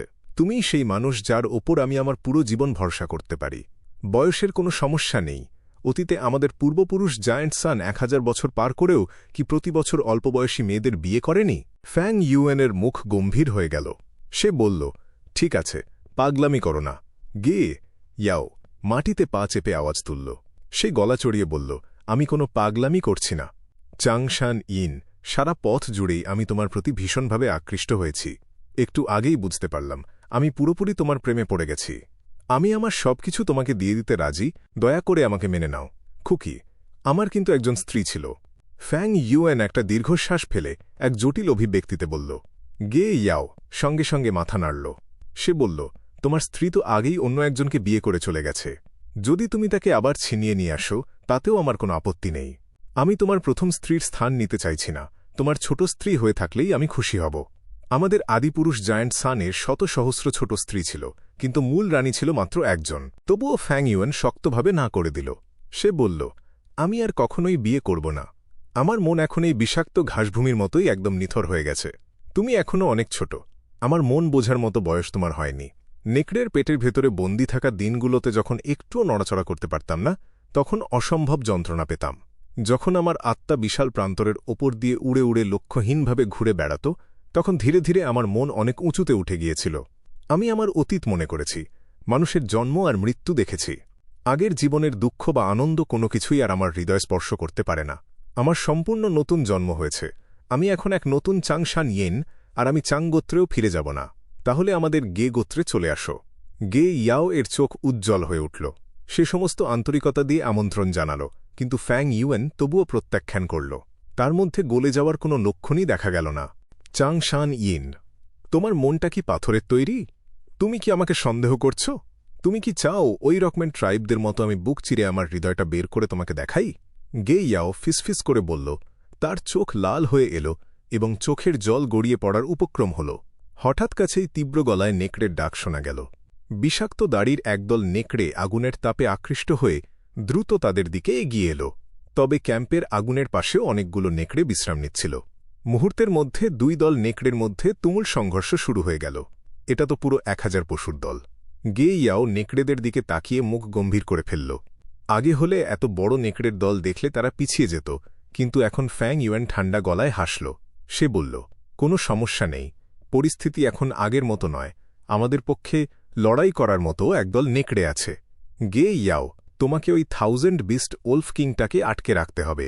আমার প্রাইমিভাল এসেন্স সব শেষ হয়ে গেছে। শক্তি ফিরে পেলেই আমি তোমাকে সাহায্য করতে আসব। মেয়েটি মাথা নাড়ল, কিন্তু তখনই চলে না গিয়ে জলজলে চোখে ফ্যাং ইউয়েনের দিকে তাকিয়ে রইল। ফ্যাং ইউয়েন তার দিকে তাকিয়ে বলল, যাও। গে ইয়াও ঠোঁট শক্ত করে চেপে স্থির হয়ে দাঁড়িয়ে রইল। তার চাহনিতে এক অদ্ভুত জেদ ফুটে উঠল। ফ্যাং ইউয়েন কিছুটা নরম সুরে শান্তভাবে বলল, ঠিক আছে, আমি এই ব্যাপারটা ভেবে দেখব, কিন্তু আমার উত্তর এখনই চাই। গে ইয়াও সাথে সাথে বলে উঠল। ফ্যাং ইউয়েনের চোখে একটা অন্ধকার আলো খেলে গেল। তবে বাইরে একটা দীর্ঘশ্বাস ফেলে সে প্রস্তাব দিল, তুমি যদি একা ওই 1000 বিস্ট ওলফ কিংকে মারতে পারো তাহলে আমি রাজি হব এবং তোমাকে আমার স্ত্রী করে নেব। সত্যি বলছ? হা হা হা হা। উত্তরের প্রান্তরবাসীদের দেওয়া কথা কখনো ভঙ্গ হয় না। গে ইয়াওয়ের চোখ খুশিতে চকচক করে উঠল। সে বলল, ঠিক আছে, তাহলে শুধু অপেক্ষা করো। লড়াইয়ের উদ্দীপনায় বুক ফুলিয়ে মেয়েটি রণক্ষেত্রের দিকে ছুটে গেল এবং সরাসরি 1000 বিস্ট ওলফ কিংয়ের ওপর আক্রমণ চালাল। তার চলে যাওয়ার দিকে তাকিয়ে ফ্যাং ইউয়েনের মুখের হাসি দ্রুত মিলিয়ে গেল। সেখানে ফুটে উঠল এক নির্মম উদাসীনতা। সে আশা করেনি গে ইয়াও তার প্রতি এত গভীরভাবে আকৃষ্ট হবে। ভালোবাসার শিকড় মেয়েটির মনের গভীরে ঢুকে গিয়েছিল, কিন্তু ভালোবাসার ব্যাপারটা সবসময় যুক্তিহীন। সাধারণ বুদ্ধি দিয়ে একে বিচার করা যায় না। অনেক অনেক দিন আগে ডেসোলেট এনশেন্ট মুন যখন চেংবাই পাহাড়ে উঠেছিল, তখন সে এক রকম্যান এর মুখোমুখি পড়েছিল। দ্য লেজেন্ডস অফ রেনজুর কাহিনী অনুসারে রেনজু তার বড় ছেলে ভার্ড্যান্ট গ্রেট সানকে বাঁচাতে পারেনি। পুনর্জীবনের শেষ মুহূর্তে সে একটা মারাত্মক ভুল করেছিল এবং রিভার্স ফ্লো নদীর তোড়ে ভেসে গিয়ে আবার লুওপো উপত্যকায় বন্দী হয়েছিল। তার বড় মেয়ে ডেসোলেট এনশেন্ট মুন এই খবর শুনে নিজের বাবাকে উদ্ধার করতে যেতে চাইল, কিন্তু জীবন মৃত্যুর দরজায় ঢুকতে হলে কারেজ গু আর ফেইথ গু এর সাহায্য প্রয়োজন। অথচ সেই গুগুলো তো তার বাবা রেনজুর কাছেই ছিল। ডেসোলেট এনশেন্ট মুন কিছুতেই জীবন মৃত্যুর দরজায় ঢুকতে পারছিল না। কোনো উপায় না দেখে সে কগনিশন গু এর কাছে পরামর্শ চাইল।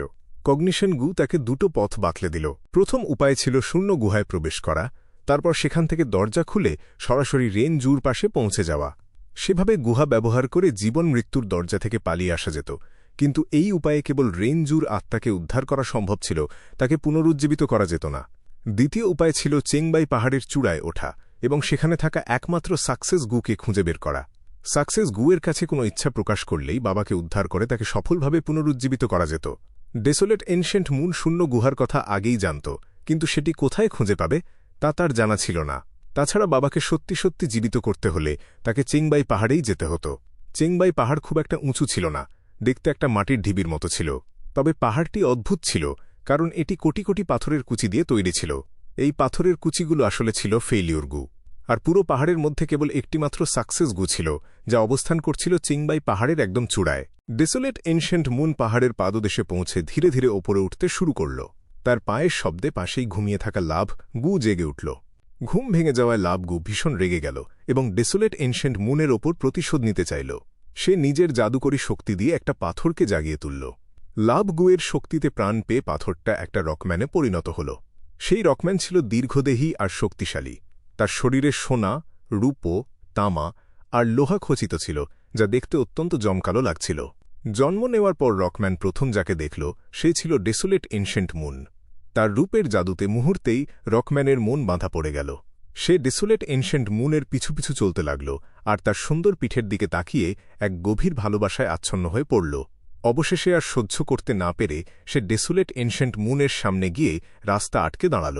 সে চিৎকার করে বলল, রূপসী নারী, তুমি এত চমৎকার, তোমার দেহ এত নিখুঁত আর তোমার স্বভাব এত মহান। প্রথম দেখাতেই আমি তোমার প্রেমে পড়ে গেছি। তুমি আমার ভালোবাসা, দয়া করে আমাকে গ্রহণ করো। রকম্যানের বিশাল শরীর ডেসোলেট এনশেন্ট মুনের পুরো পথ আটকে দিয়েছিল। ডেসোলেট এনশেন্ট মুন সামান্য ভ্রু কুঁচকে তাকে দেখল এবং শীতল গলায় বলল, ভালোবাসা আবার কি জিনিস? তুমি বলছো ভালোবাসা গ্রহণ করতে, কিন্তু সেটা কোথায়? রকম্যান সাথে সাথে শরীর থেকে লোহার টুকরোগুলো খুলে ডেসোলেট এনশেন্ট মুনের সামনে তুলে ধরল। সে বলল, রূপসী নারী, এটা আমার দৃঢ়তা। আমি তোমাকে সবকিছু দিয়ে দিচ্ছি, এটাই আমার ভালোবাসা। ডেসোলেট এনশেন্ট মুন হতাশ হয়ে মাথা নাড়ল। লোহার ওই টুকরোগুলোর প্রতি তার বিন্দুমাত্র আগ্রহ ছিল না। রকম্যান কিছুটা থতমত খেয়ে শরীর থেকে তামার টুকরোগুলো খুলে লোহার ওপরে রাখল। সে বলল, রূপসী নারী, এটা আমার একগুঁয়েমি। এটাও তোমাকে দিয়ে দিলাম, কারণ এটাই আমার ভালোবাসা। ডেসোলেট এনশেন্ট মুন অধৈর্য হয়ে বলল, রাস্তা থেকে সরো, ভালোবাসায় আমার কোনো আগ্রহ নেই, আমাকে বাবাকে বাঁচাতে হবে। মনের দেবীকে একটুও টলতে না দেখে রকম্যান ভয় পেয়ে গেল। সে মাটিতে হাঁটু গেড়ে বসে নিজের শরীর থেকে সমস্ত রূপোর অংশগুলো খুলে তামার ওপর স্তূপ করল। সে অনুনয় করে বলল, রূপসী নারী, এটা আমার আত্মমর্যাদা। এটাও তোমাকে দিলাম, এবার তো আমার ভালোবাসা বিশ্বাস হবে। ডেসোলেট এনশেন্ট মুন এর বিরক্তি আরও বেড়ে গেল। সে বলল, শোনো, তোমার সাথে সময় নষ্ট করার মতো সময় আমার নেই। রকম্যান আরও আতঙ্কিত হয়ে পড়ল এবং শরীর থেকে সমস্ত সোনার টুকরো খুলে রূপোর স্তূপের ওপর রাখল। সে বলল, সুন্দরী, এটা আমার আত্মবিশ্বাস। এটাও তোমাকে দিয়ে দিলাম, এগুলোই তোমার প্রতি আমার ভালোবাসা। ডেসোলেট এনশেন্ট মুন দীর্ঘশ্বাস ফেলে বলল, রকম্যান, আমাকে ভালোবাসা প্রমাণ করতে গিয়ে তুমি তোমার দৃঢ়তা দিলে, একগুঁয়েমি ছাড়লে, আত্মমর্যাদা বিসর্জন দিলে, এমনকি নিজের আত্মবিশ্বাসও হারিয়ে ফেললে। কিন্তু এখন আমি কেবল একটা বিশ্রী রকম্যানকে দেখতে পাচ্ছি। ওঠো, আমি তোমার ভালোবাসা মানতে পারব না, আমার আরও জরুরি কাজ আছে। সোনা, রূপো, তামা আর লোহার ভূষণ হারিয়ে রকম্যানকে দেখতে একদম দুর্বল আর হাস্যকর লাগছিল। তার আগের সমস্ত তেজ আর শক্তি পুরোপুরি হারিয়ে গিয়েছিল। রকম্যান কেঁদে কেঁদে ডেসোলেট এনশেন্ট মুনকে অনুরোধ করল, তাহলে কিভাবে আমি তোমার মন পেতে পারি? ডেসোলেট এনশেন্ট মুন খুব তাড়ায় ছিল, কিন্তু রকম্যান মাটিতে হাঁটু গেড়ে পথ আটকে বসে রইল। সে তখন একটা বুদ্ধি বের করে মুখে কৃত্রিম হাসি ফুটিয়ে বলল, রকম্যান, তুমি যদি সত্যি আমাকে ভালোবেসে থাকো, তাহলে তোমার খাঁটি হৃদয়টা বের করে আমাকে দেখাও। রকম্যান কোনো দ্বিধা না করে নিজের বুক চিরে রক্তলাল হৃদয়টা বের করে ডেসোলেট এনশেন্ট মুনের হাতে তুলে দিল। ডেসোলেট এনশেন্ট মুন সাথে সাথে সেই হৃদয় নিজের কাছে রেখে দিল। রকম্যান কাতর গলায় বলল, এবার তো আমি তোমার ভালোবাসা পাব, তাই না? ডেসোলেট এনশেন্ট মুন মাথা নাড়ল। সে বলল, নিজের হৃদয় দিলেও আমার ভালোবাসা পাওয়া সম্ভব নয়। চাংশা নিয়ন, এটা দেখো। গে ইয়াওয়ের পুরো শরীর রক্তে ভেজা আর ক্ষতবিক্ষত ছিল। সে জোরে জোরে হাঁপাতে হাঁপাতে 1000 বিস্ট ওলফ কিংয়ের কাটা মাথা হাতে নিয়ে ফ্যাং ইউয়েনের দিকে এগিয়ে এল। দলপতি মারা যাওয়ায় বাকি নেকড়েগুলো ছত্রভঙ্গ হয়ে পালিয়ে গিয়েছিল। ফ্যাং ইউয়েন আস্তে করে উঠে দাঁড়িয়ে মাথা নাড়ল। সে বলল, তুমি 1000 বিস্ট ওলফ কিংকে মেরে ফেলেছ। লড়াইতে অসাধারণ বীরত্ব দেখালেও গে ইয়াও মারাত্মক আহত হয়েছিল। তার পুরো মুখ রক্তে মাখামাখি ছিল এবং প্রাইমিভাল এসেন্স পুরোপুরি নিঃশেষ হয়ে গিয়েছিল। সে উজ্জ্বল চোখে ফ্যাং ইউয়েনের দিকে তাকিয়ে বলল, চাং শানিয়েন, তুমি একজন বীর, তুমি তো নিজের কথা রাখবে, তাই না? নিশ্চয়ই রাখব। তোমার ভালোবাসা আমাকে মুগ্ধ করেছে। আজ থেকে তুমি আমার স্ত্রী। ফ্যাং ইউয়েন গভীর দৃষ্টিতে গে ইয়াওয়ের দিকে তাকাল, তারপর ধীরে ধীরে এগিয়ে গিয়ে তাকে জড়িয়ে ধরল। মেয়েটি হাত আলগা করে দিল। নেকড়ের কাটা মাথাটা মাটিতে পড়ে গেল, আর সে আবেগভরে ফ্যাং ইউয়েনকে জড়িয়ে ধরল। তার শ্বাস দ্রুত হয়ে উঠল এবং হৃদস্পন্দন বেড়ে গেল। এই মুহূর্তটি নেকড়ে রাজার সাথে লড়াইয়ের চেয়েও বেশি রোমাঞ্চকর ছিল। ফ্যাং ইউয়েনের উষ্ণ আলিঙ্গনে সে চরম সুখ অনুভব করল এবং তার চোখ ভিজে এল। হঠাৎ একটা তীক্ষ্ণ শব্দ হল। মেয়েটির শরীর শক্ত হয়ে গেল। সে সমস্ত শক্তি দিয়ে ফ্যাং ইউয়েনের কোল থেকে সরে দাঁড়াল এবং নিজের বুকের দিকে তাকাল। সেখানে একটা ধারালো ছুরি গভীরভাবে ঢুকে গিয়েছিল। এটা ছিল তার দেহ ও মনের ওপর এক মারাত্মক আঘাত। কে কেন? গে ইয়াও অবিশ্বাসের দৃষ্টিতে ফ্যাং ইউয়েনের দিকে তাকাল। তার কোমল শরীর কাঁপছিল আর চোখে ছিল রাগ, ঘৃণা, চরম বিস্ময় আর সংশয়। ফ্যাং ইউয়েন একদম ভাবলেশহীন মুখে মেয়েটির দিকে তাকিয়ে রইল। সে দ্য লেজেন্ডস অফ রেনজুর গল্পের বাকি অংশটুকু বলতে শুরু করল। ডেসোলেট এনশেন্ট মুন হৃদয়টা লুকিয়ে রাখায় রকম্যান আতঙ্কে পড়ে গিয়েছিল। সে বলেছিল, নিষ্ঠুর নারী, তোমার এই নির্দয়তা আমাকে হতাশ করেছে। যখন তোমার ভালোবাসা পাব না, তখন দয়া করে আমার হৃদয়টা ফিরিয়ে দাও। হৃদয় ছাড়া তো আমি মরে যাব। কিন্তু ডেসোলেট এনশেন্ট মুন হৃদয় ফেরত দেয়নি এবং চোখের সামনে তাকে ধীরে ধীরে মরতে দেখেছিল। কেন? আমি তোমাকে এত ভালোবাসলাম, তবুও কেন আমাকে মারলে? মৃত্যুর আগে রকম্যান চিৎকার করে জানতে চেয়েছিল। ডেসোলেট এনশেন্ট মুন করুণাভরে তার দিকে তাকিয়ে শান্ত গলায় বলেছিল, রকম্যান, আমি তোমাকে মারতে চাইনি, কিন্তু তুমি আমার সফলতার পথে বাধা হয়ে দাঁড়িয়েছিলে। সফলতার পথ? এই উত্তর শুনে গে ইয়াও আর দাঁড়িয়ে থাকতে পারল না, মাটিতে লুটিয়ে পড়ল। মৃত্যুর হিমশীতল ছোঁয়া তার সারা শরীরকে ক্রমেই বরফ করে তুলছিল। মেয়েটি তার ছোট্ট মাথাটা তুলে অন্ধকারের রাতের আকাশের দিকে তাকিয়ে এক বিষাদ ভরা হাসি হাসল। কয়েক সেকেন্ড পরেই তার গাল বেয়ে অশ্রু গড়িয়ে পড়ল। সে ফ্যাং ইউয়েনের দিকে তাকাল, আর তার চোখে তখনও আগের মতোই গভীর ভালোবাসা দেখা যাচ্ছিল। সে বলল, চাংশান ইন, আমি জানি না কিভাবে তোমার সফলতার পথে বাধা হয়ে দাঁড়িয়েছিলাম। তবে এখন তুমি আমাকে মেরে ফেললেও আমি তোমাকে ঘৃণা করি না। হয়তো তুমি কোনো প্রতিশোধ নিচ্ছ? আমি আমার সমস্ত জিইউ ওয়ার্মস তোমার জন্য রেখে যাচ্ছি। আশা করি এগুলো তোমার সফলতার পথে কিছুটা কাজে লাগবে। কাশি দিয়ে কিছুটা রক্ত উগরে ফেলল মেয়েটি। সে এক বুকভাঙা হাসি দিয়ে মিনতি করল, আমি মরে যাচ্ছি, তবে মরার আগে একটা ছোট আবদার আছে। তুমি কি আমাকে একবার জড়িয়ে ধরবে? আমি শেষবারের মতো তোমার উষ্ণ বুকটা ছুঁয়ে দেখতে চাই। কিন্তু ফ্যাং ইউয়ান এক চুলও নড়ল না, শীতল চোখে কেবল মেয়েটির দিকে তাকিয়ে রইল। সে দেখল মেয়েটির মুখের অভিব্যক্তি ধীরে ধীরে শক্ত হয়ে আসছে এবং প্রাণবায়ু একটু একটু করে শরীর ছেড়ে বেরিয়ে যাচ্ছে। অবশেষে ফুলের মতো সুন্দর মেয়েটি এক নিথর বরফের লাশে পরিণত হল। গে ইয়াও এর নিথর মুখের দিকে তাকিয়ে ফ্যাং ইউয়ান দীর্ঘক্ষণ নিঃশব্দে দাঁড়িয়ে রইল।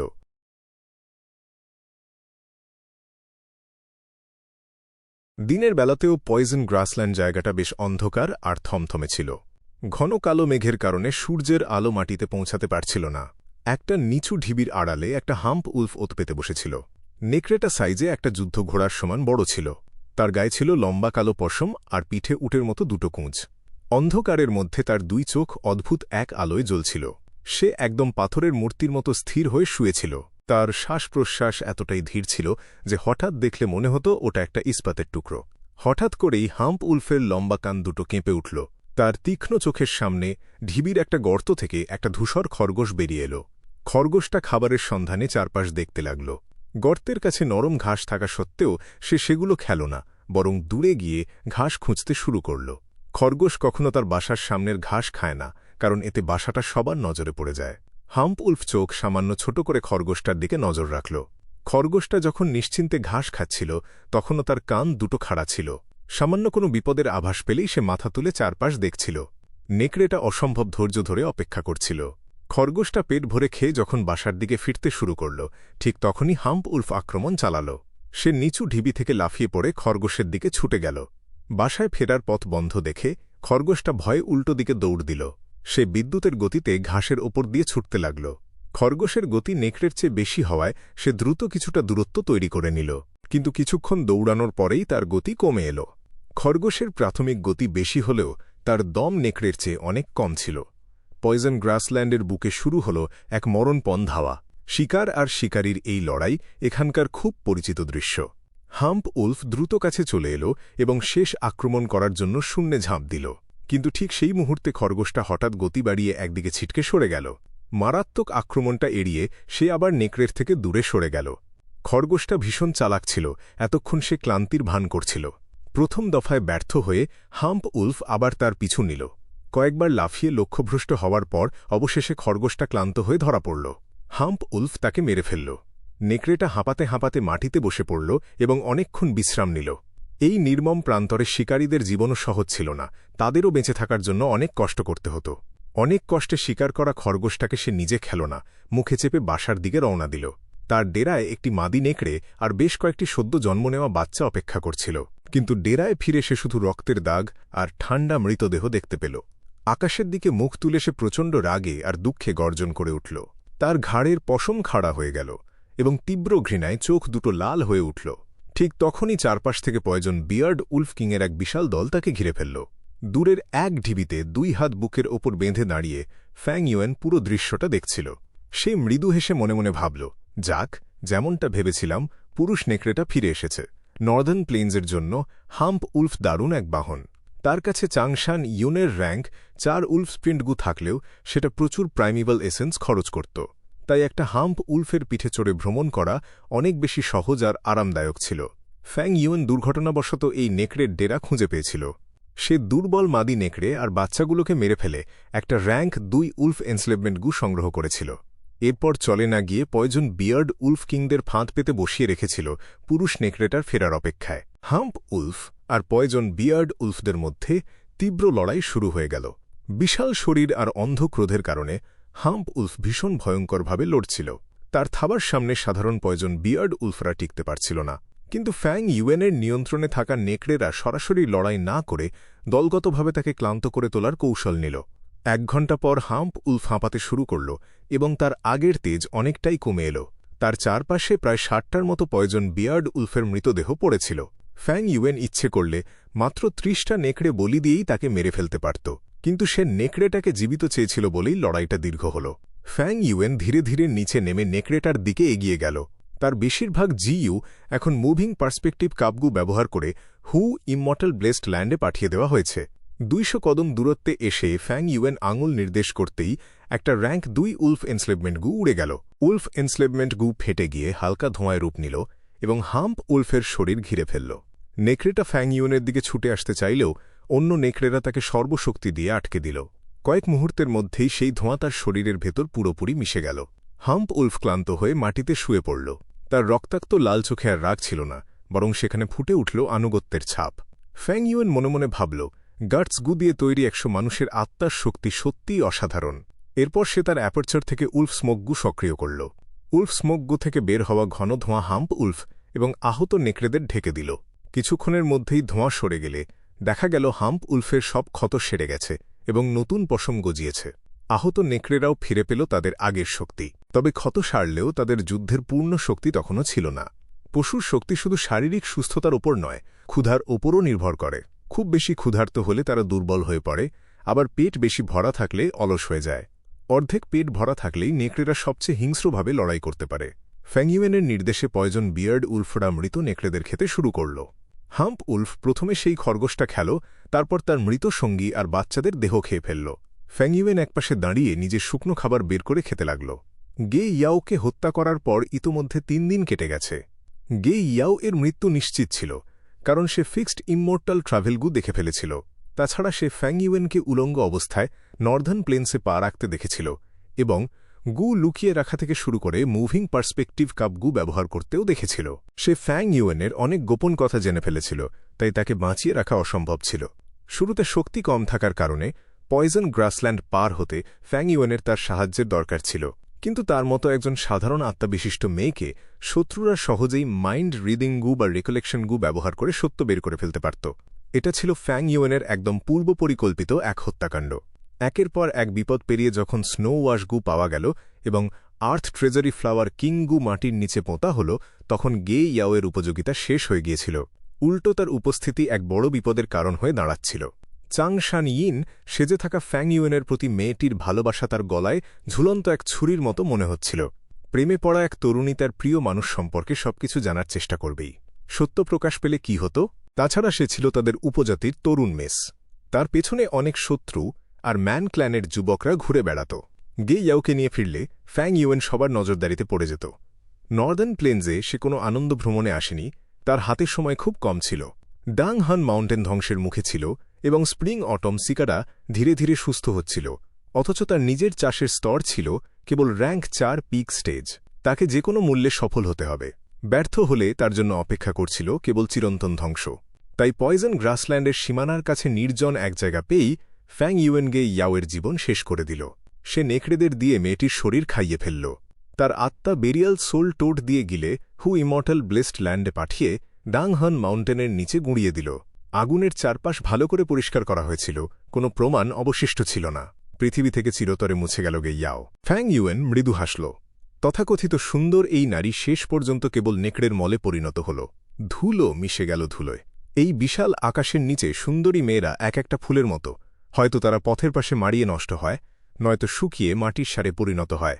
ফ্যাং ইউয়েন মনে মনে ভাবল, অমরত্ব ছাড়া এই পৃথিবীর সবচেয়ে সুন্দর জিনিসটাও কেবল জলের ওপর চাঁদের ছায়ার মতো ক্ষণস্থায়ী। ১০০ বছর ধরে প্রশংসা পাওয়া কিংবা ১০,০০০ বছর ধরে অপবাদ পাওয়া, এগুলো সবই ভীরুদের অগভীর চিন্তা। আমি যদি বিন্দুমাত্র সুযোগও পাই, আমি কেবল অমরত্বের পথেই হাঁটব। সে নিজের মনেই আবার ভাবল, এই পথে চলতে গিয়ে যদি গে ইয়াওয়ের চেয়েও লাখ গুণ খারাপ মৃত্যু হয় আমার, তবু আমার মনে কোনো অনুশোচনা থাকবে না। সে শুরু থেকেই মৃত্যুর জন্য প্রস্তুত ছিল, কিন্তু স্বপ্নের পেছনে নিজের সর্বস্ব উজাড় করে দিতে পারলেই কেবল কোনো আফসোস থাকে না। পুনর্জন্ম নেওয়া ফ্যাং ইউয়েনের ভেতরের মনস্তত্ত্বকে বুঝতে পারবে। তার চলার পথ ছিল অন্তহীন অন্ধকারে ঘেরা এবং সে চিরকালের জন্য নিঃসঙ্গ হতে বাধ্য ছিল। সে হাঁটছিল তার মনের ভেতরের সেই আলোর দিকে, যার নাম অমরত্ব, এক প্রায় অসম্ভব স্বপ্ন। এই পৃথিবীতে তাকে বোঝার মতো কেউ ছিল না, আর ফ্যাং ইউয়েনের কারও বোঝার প্রয়োজনও ছিল না।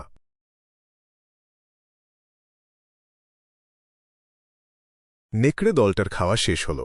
ফ্যাং ইউয়েন হাম্প উলফ এর পিঠে চেপে আবার যাত্রা শুরু করল। সে মনে মনে ভাবল, এতদিন ধরে গে ইয়াওয়ের দেখানো পথ ধরেই এগোচ্ছিলাম। আমি প্রায় পয়জন গ্রাসল্যান্ডের শেষ মাথায় চলে এসেছি। আর একটু এগোলেই হয়তো মানুষের দেখা মিলবে। হাম্প উলফ চড়ার জন্য দারুণ এক বাহন। এর দুই কুঁজের মাঝখানটা একেবারে আরামদায়ক জিনের মতো। ফ্যাং ইউয়েন কুঁজের মাঝে বসে নিজের অ্যাপারচার পরীক্ষা করতে করতে পথ চলতে লাগল। তার অ্যাপারচার এ আর মাত্র 10টার মতো জিইউ অবশিষ্ট ছিল। স্প্রিং অটম সিকাডা আর মুভিং পার্সপেক্টিভ কাব গু বাদে বাকি সবগুলোই ছিল নর্দার্ন প্লেন্সের জিইউ। সাদার্ন বর্ডার আর সেন্ট্রাল কন্টিনেন্টের জিইউগুলো সে আগেই হু ইমর্টাল ব্লেসড ল্যান্ডে পাঠিয়ে দিয়েছিল। ফ্যাং ইউয়েন নিজের কাছে একটাও প্রাইমিভাল স্টোনস রাখেনি। সাদার্ন বর্ডারের প্রাইমিভাল স্টোনসগুলো নর্দার্ন প্লেন্সে ব্যবহার করা যেত, তবে সেগুলোর চেহারায় কিছুটা পার্থক্য ছিল। গে ইয়াও খুব অল্প বয়সী আর সহজ সরল ছিল বলে সেটা ধরতে পারেনি, কিন্তু অভিজ্ঞ আর চতুর যে কোনো জিইউ মাস্টার সহজেই সেই তফাৎ ধরে ফেলবে। সে ভাবল, আফসোসের বিষয় হল র্যাঙ্ক ৫ এর মুভিং পার্সপেক্টিভ কাব গু নর্দার্ন প্লেন্সে এসে র্যাঙ্ক ৪-এ নেমে গেছে। ফলে এটা দিয়ে কেবল র্যাঙ্ক ৪ জিইউ পাঠানো সম্ভব। যদি এটা দিয়ে ফিক্সড ইমমর্টাল ট্রাভেল গুকে ব্লেসড ল্যান্ডে পাঠিয়ে দেওয়া যেত তবে নিখুঁত হতো। আশা করি আমার কৌশলটা কাজে দেবে। যদি অন্য কোনো GU immortal fixed immortal travel গু পেয়ে যায়, তবে ফ্যাং ইউয়েনের বিরাট ক্ষতি হয়ে যাবে। তবে নিজের সাধ্যমতো সব চেষ্টা সে আগেই করে রেখেছিল। সে মনে মনে বলল, ইমর্টাল জিইউ এর তেজ ১ মাসের মতো স্থায়ী হয়। এই সময়ের মধ্যে কোনো ঝামেলা না হলে ফিক্সড ইমমর্টাল ট্রাভেল গু নিরাপদ থাকবে। সে আরও ভাবল, খুব দ্রুতই হয়তো নর্দার্ন প্লেন্সের জিইউ মাস্টারদের মুখোমুখি হব। কোনোভাবেই অসতর্ক হওয়া চলবে না। এর মাঝেই যদি একটা ১০০০ নেকড়ের রাজাকে বশ করে দলটাকে ২০০০-এর বেশিতে রূপ দেওয়া যায়, তবে দারুণ হবে।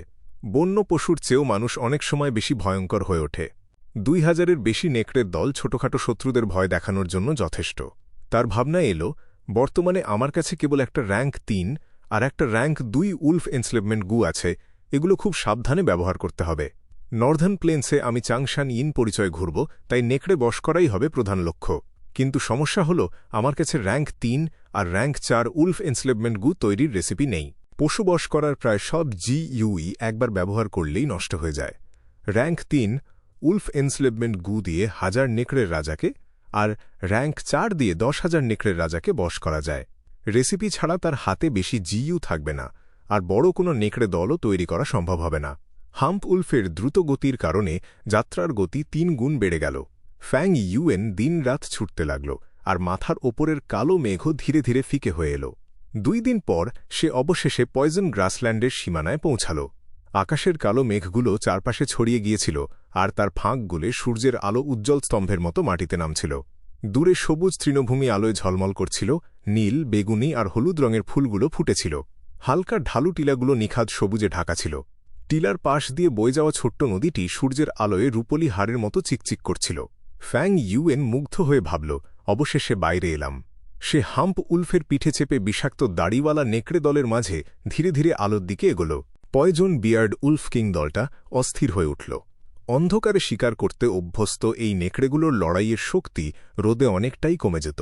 তবে ফ্যাং ইউয়েন তা নিয়ে ভাবল না। এই নেকড়েগুলো ছিল সাময়িক। ফ্যাং ইউয়েন পেছনে তাকিয়ে দেখল পয়জন গ্রাসল্যান্ড তখনও অন্ধকার মেঘ আর শীতল বাতাসে ঢাকা। বিষাক্ত মাটিতে কুৎসিত বেগুনি ঘাসগুলো বেঁকেচুড়ে দাঁড়িয়ে আছে। রোদ ঝলমলে এই সবুজ তৃণভূমির সাথে পেছনের বিষাক্ত জমিটার স্পষ্ট তফাৎ ছিল, যেন দুটো ভিন্ন জগৎ। ফ্যাং ইউয়েন বিড়বিড় করে বলল, হু ইমর্টাল ব্লেসড ল্যান্ড এর পূর্ব দিকটাও ঘন মেঘে ঢেকে আছে। ব্যবস্থা না নিলে সেটাও পয়জন গ্রাসল্যান্ডের মতো হয়ে যাবে। আমি আবার ফিরে আসব। কথাটা বলার সাথে সাথেই ফ্যাং ইউয়েনের শরীর হঠাৎ হালকা হয়ে গেল।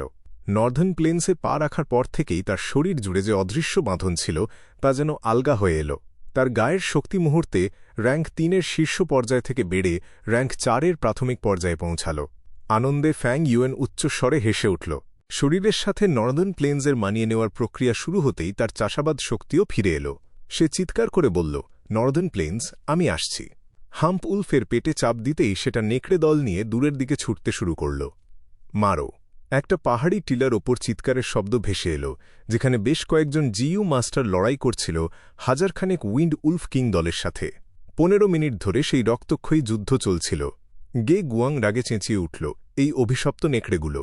সে হাতের তলোয়ার চালিয়ে এক লাফে একটা উইন্ড উলফ কিংয়ের মাথা কেটে ফেলল, কিন্তু তলোয়ারটা সাথে সাথেই ভেঙে দুই টুকরো হয়ে গেল। একটা উইন্ড উলফ কিং গর্জন করে গে গুয়াংয়ের দিকে লাফ দিল। পেছন থেকে একজন জিইউ মাস্টার চেঁচিয়ে উঠল, দলপতি, সাবধান! Spiral water arrow! দীর্ঘদিনের লড়াইয়ের অভ্যাসে গে গুয়াং কিছু না ভেবেই শরীরটা নিচু করে নিল। ঠিক তখনই পেছন থেকে ঘুরন্ত এক নীল জলের তীর এসে নেকড়েটার খোলা মুখের ভেতর সরাসরি বিঁধে গেল। সুযোগ পেয়ে গে গুয়াং হাম্প উলফ নিয়ে দলের ভেতর পিছু হটল। সে দুই হাতের তালু একসাথে চেপে অ্যাপারচারের শেষ প্রাইমিভাল এসেন্সটুকু ব্যবহার করল। হাতের তালুর ছাপ থেকে মুহূর্তে এক চকচকে নতুন তলোয়ার তৈরি হল। সে তলোয়ার শক্ত করে ধরে কর্কশ গলায় গর্জন করল, মর! এক কোপে সে আর একটা নেকড়েকে দুই টুকরো করে ফেলল। কিন্তু পরিস্থিতির কোনো উন্নতি হল না। চারপাশের লোকগুলো চিৎকার করে উঠল, আমার প্রাইমিভাল এসেন্স শেষ হয়ে গেছে। এখানে অন্তত ৩,০০০-এর বেশি নেকড়ে আছে। পূর্ব দিকের প্রতিরোধ দুর্বল, ওদিক দিয়ে পালানোই ভালো। গে গুয়াং কড়া চোখে তাকিয়ে মানা করে বলল, না, পূর্ব দিকে কাদা আর জলাভূমি আছে। ওটা উইন্ড উলফ কিংয়ের পাতাফাঁদ, ওদিকে যাওয়া মানে মরণ ডেকে আনা। তবে কি করব আমরা? সবাই অস্থির হয়ে জিজ্ঞেস করল। গে গুয়াং দাঁত চেপে শক্ত গলায় নির্দেশ দিল, আমরা পশ্চিম দিক দিয়ে বের হয়ে যাব।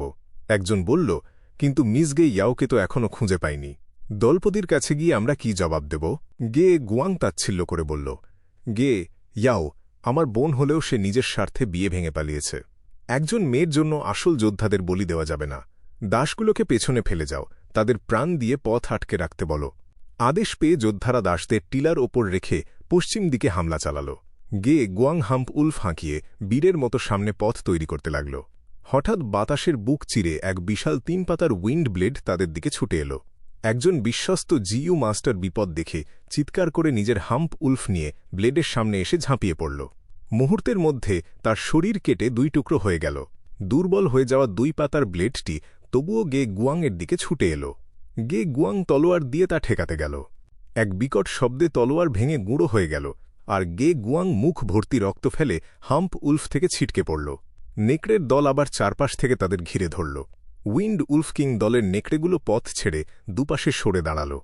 ধীর পায়ে শান্ত ভঙ্গিতে হেঁটে এল এক তরুণ উইন্ড উলফ কিং। সে ছিল বিশাল এক যুদ্ধঘোড়ার আকারের হাজার পশুর রাজা। তার শরীর ঢাকা ছিল গাঢ় সবুজ লোমে, আর চোখ দুটো জ্বলছিল পান্নার মতো দুতি নিয়ে।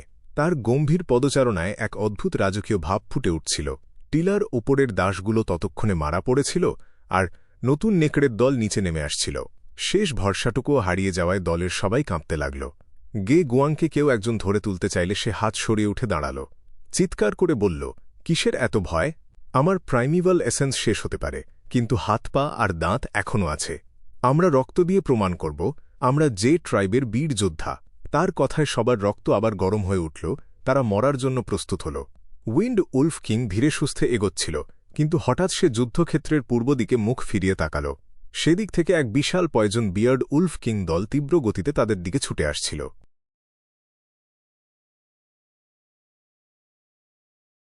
পয়জন বিয়ার্ড উলফগুলো কোনো বিরতি নিল না, সরাসরি উইন্ড উলফগুলোর দিকে তেড়ে গেল। খুব দ্রুতই জিইউ মাস্টাররা পয়জন বিয়ার্ড উলফদের দলটিকে দেখতে পেয়ে মাথা তুলে তাকাল। অনেকে বেশ অবাক হয়ে বলল, অদ্ভুত তো, পয়জন বিয়ার্ড উলফগুলো তো শুধু পয়জন গ্রাসল্যান্ড এই ঘুরে বেড়ায়, বাইরে এলো কিভাবে? গে গুয়াং হাত মুষ্টিবদ্ধ করল। এগিয়ে আসা নেকড়েদের দেখে তার হতাশ চোখে আশার আলো ফুটে উঠল। সে বলল, সম্ভবত কোনো জিইউ মাস্টার এদের নিয়ন্ত্রণ করছে। কয়েক মুহূর্ত পরেই একজন জিইউ মাস্টার দূরের দিকে আঙুল তুলে বলল, তরুণ নেতা ঠিকই বলেছেন, ওখানে দেখুন, একজন মানুষ। সবাই চোখ বড় করে তাকিয়ে দেখল ফ্যাং ইউয়েন একটা হাম্প উলফের পিঠে চেপে সামনে এগিয়ে আসছে। চারপাশে উল্লাস ছড়িয়ে পড়ল, আমরা বেঁচে গেলাম। কিন্তু গে গুয়াং চোখ ছোট করে বেশ যুক্তি দিয়ে ভাবল। সে শান্ত গলায় বলল, এখনই নিশ্চিত বলা যাচ্ছে না, 1000-এরও কম পয়জন বিয়ার্ড উলফ আছে। আমরা নিরাপদে থাকব কি না তা নির্ভর করবে তার উলফ এনস্লেভমেন্ট দক্ষতার ওপর। এই কথা শুনে বাকি জিইউ মাস্টারদের কপালে আবার চিন্তার ভাঁজ পড়ল। তারা ফিসফিস করে বলতে লাগল, এই লোকটা হয়তো এনস্লেভমেন্ট 5 জিইউ মাস্টার, কিন্তু তার সাথে তো খুব বেশি নেকড়ে নেই। রোদের নিচে এমনিতেই পয়জন বিয়ার্ড উলফ দুর্বল হয়ে পড়ে, এরা উইন্ড উলফদের চেয়ে শক্তিতে কম। এর ওপর তার দলে কোনো হাজার পশুর রাজাও নেই, উইন্ড উলফ কিংয়ের আক্রমণ সে কিভাবে ঠেকাবে? গে গুয়াং হঠাৎ সাহস জুগিয়ে বলল, কোনো সমস্যা নেই। এই জিইউ মাস্টার যদি সব পয়জন বিয়ার্ড উলফকে একসাথে জড়ো করে একযোগে আক্রমণ চালায়, তবে সে ঘেরাও ভেঙে আমাদের উদ্ধার করতে পারবে। এই কথায় সবার ভয় কিছুটা কমল, কিন্তু ঠিক তখনই ফ্যাং ইউয়েন তার ইচ্ছাশক্তি প্রয়োগ করল, আর পুরো পয়জন বিয়ার্ড উলফের দলটা এক নিমেষে চারিদিকে ছড়িয়ে গেল, যেন কোনো গামলা থেকে পানি ঢেলে দেওয়া হল। অনেকে হতভম্ব হয়ে গেল, এ কি করছে? কেউ কেউ ভয়ে চোখ বন্ধ করে ফেলল। সব শেষ, এ তো সরাসরি মরণকে ডেকে আনছে। কেউ আবার রাগে মাটিতে পা চাপড়ে বলতে লাগল, গাধা একটা এমন সুবর্ণ সুযোগটা নষ্ট করে দিল। তাদের আশা ভেঙে যাওয়ায় তারা গালাগাল শুরু করল। অনেকে ফ্যাং ইউয়েনের ওপর ক্ষুব্ধ হয়ে উঠল। গে গুয়াংয়ের মুখ ফ্যাকাশে হয়ে গেল। ফ্যাং ইউয়েন তাদের মনে বেঁচে থাকার আলো দেখিয়ে নিজেই যেন সেটা নিভিয়ে দিল। উইন্ড উলফ কিং গর্জন করে উঠল, পুরো উইন্ড উলফের দলকে আক্রমণের নির্দেশ দিল। দুই দল নেকড়ে যখন একে অপরের ওপর ঝাঁপিয়ে পড়তে যাচ্ছিল, ঠিক তখনই ফ্যাং ইউয়েন এক ভয়ানক চিৎকার দিল। সে মানুষ হলেও তার গলা দিয়ে বের হল বুনো নেকড়ের তীব্র ডাক। সেই ডাক ছিল বিষাদময় এবং হিংস্র, যেন রাতের আকাশে বাতাসের মুখে দাউদাউ করে জ্বলে ওঠা আগুন। 800 কদম দূর থেকেও সেই গর্জন শোনা গেল। পয়জন বিয়ার্ড উলফগুলো সেই শব্দ শুনে ক্ষিপ্ত হয়ে উঠল এবং নিজেদের আসল শক্তির দ্বিগুণ শক্তিতে লড়াই শুরু করল। জিইউ মাস্টাররা স্তম্ভিত হয়ে তাকাল। এটা তো র্যাঙ্ক 4 উলফ হাউলগু, যা সাময়িকভাবে নেকড়েদের শক্তি দ্বিগুণ করে দেয়। এ তো অত্যন্ত মূল্যবান এক জিইউ। এই লোকটা একজন র্যাঙ্ক 4 জিইউ মাস্টার। হতাশ চোখগুলোতে আবার আলো ঝলমল করে উঠল। র্যাঙ্ক 3 আর র্যাঙ্ক 4-এর মধ্যে আকাশ পাতাল তফাত। র্যাঙ্ক 3 হল এল্ডার পর্যায়ের, আর র্যাঙ্ক 4 হল দলনেতা পর্যায়ের। এমনকি গে গুয়াং নিজেও ছিল কেবল র্যাঙ্ক 3 আপার স্টেজের। ফ্যাং ইউয়েনের আসল শক্তি বুঝতে পেরে আর কেউ তাকে নিয়ে কটূক্তি করার সাহস পেল না। নর্দার্ন প্লেন্সের যোদ্ধারা সাহসী হলেও অহংকারী ছিল না, তারা শক্তিশালী বিশেষজ্ঞদের সম্মান জানাতে জানত। পয়জন বিয়ার্ড উলফগুলো শক্তিতে কম হলেও শক্তি বৃদ্ধির পর তারা উইন্ড উলফদের ওপর রীতিমতো তাণ্ডব চালাল। কিছুক্ষণের যুদ্ধের পরেই উইন্ড উলফরা পিছু হটতে বাধ্য হল এবং যুদ্ধক্ষেত্রে তাদের বহু মৃতদেহ পড়ে রইল। একটা পয়জন বিয়ার্ড উলফের প্রাণের বিনিময়ে ডজনেরও বেশি উইন্ড উলফ খতম হল। এমন দৃশ্য দেখে জিইউ মাস্টারদের চোখ কপালে উঠে গেল। কি অবিশ্বাস্য উলফ এনস্লেভমেন্ট দক্ষতা! এ তো সাক্ষাৎ এনস্লেভমেন্ট মাস্টার। ইনি আসলে কে? ফ্যাং ইউয়েনের শক্তিমত্তার কারণে উইন্ড উলফদের পুরো মনোযোগ পয়জন বিয়ার্ড উলফদের দিকে ঘুরে গেল। তারা জি ট্রাইবের লোকদের আক্রমণ না করে কেবল ঘিরে রাখল, যার ফলে সবাই একটু দম ফেলার সুযোগ পেল। গে গুয়াং সতর্ক করে বলল, উইন্ড উলফ কিং এগিয়ে আসছে। উইন্ড উলফ কিং ছিল যথেষ্ট বুদ্ধিমান। সে গর্জন করে তার দলের সবচেয়ে শক্তিশালী নেকড়েদের জড়ো করল। মুহূর্তের মধ্যে তীরের ফলার মতো তীক্ষ্ণ গতিতে তারা ব্যূহ ভেদ করে সরাসরি ফ্যাং ইউয়েনকে নিশানা করে ধেয়ে গেল। এনস্লেভমেন্ট 5 জিইউ মাস্টাররা সবসময় এই নেতাকে খতম করার কৌশলকে ভয় পেত, কারণ উইন্ড উলফ কিং ছিল 1000 পশুর রাজা। কিন্তু ফ্যাং ইউয়েন ভয় পাওয়ার বদলে মৃদু হেসে মনে মনে বলল, লোভ আর সামলাতে পারল না।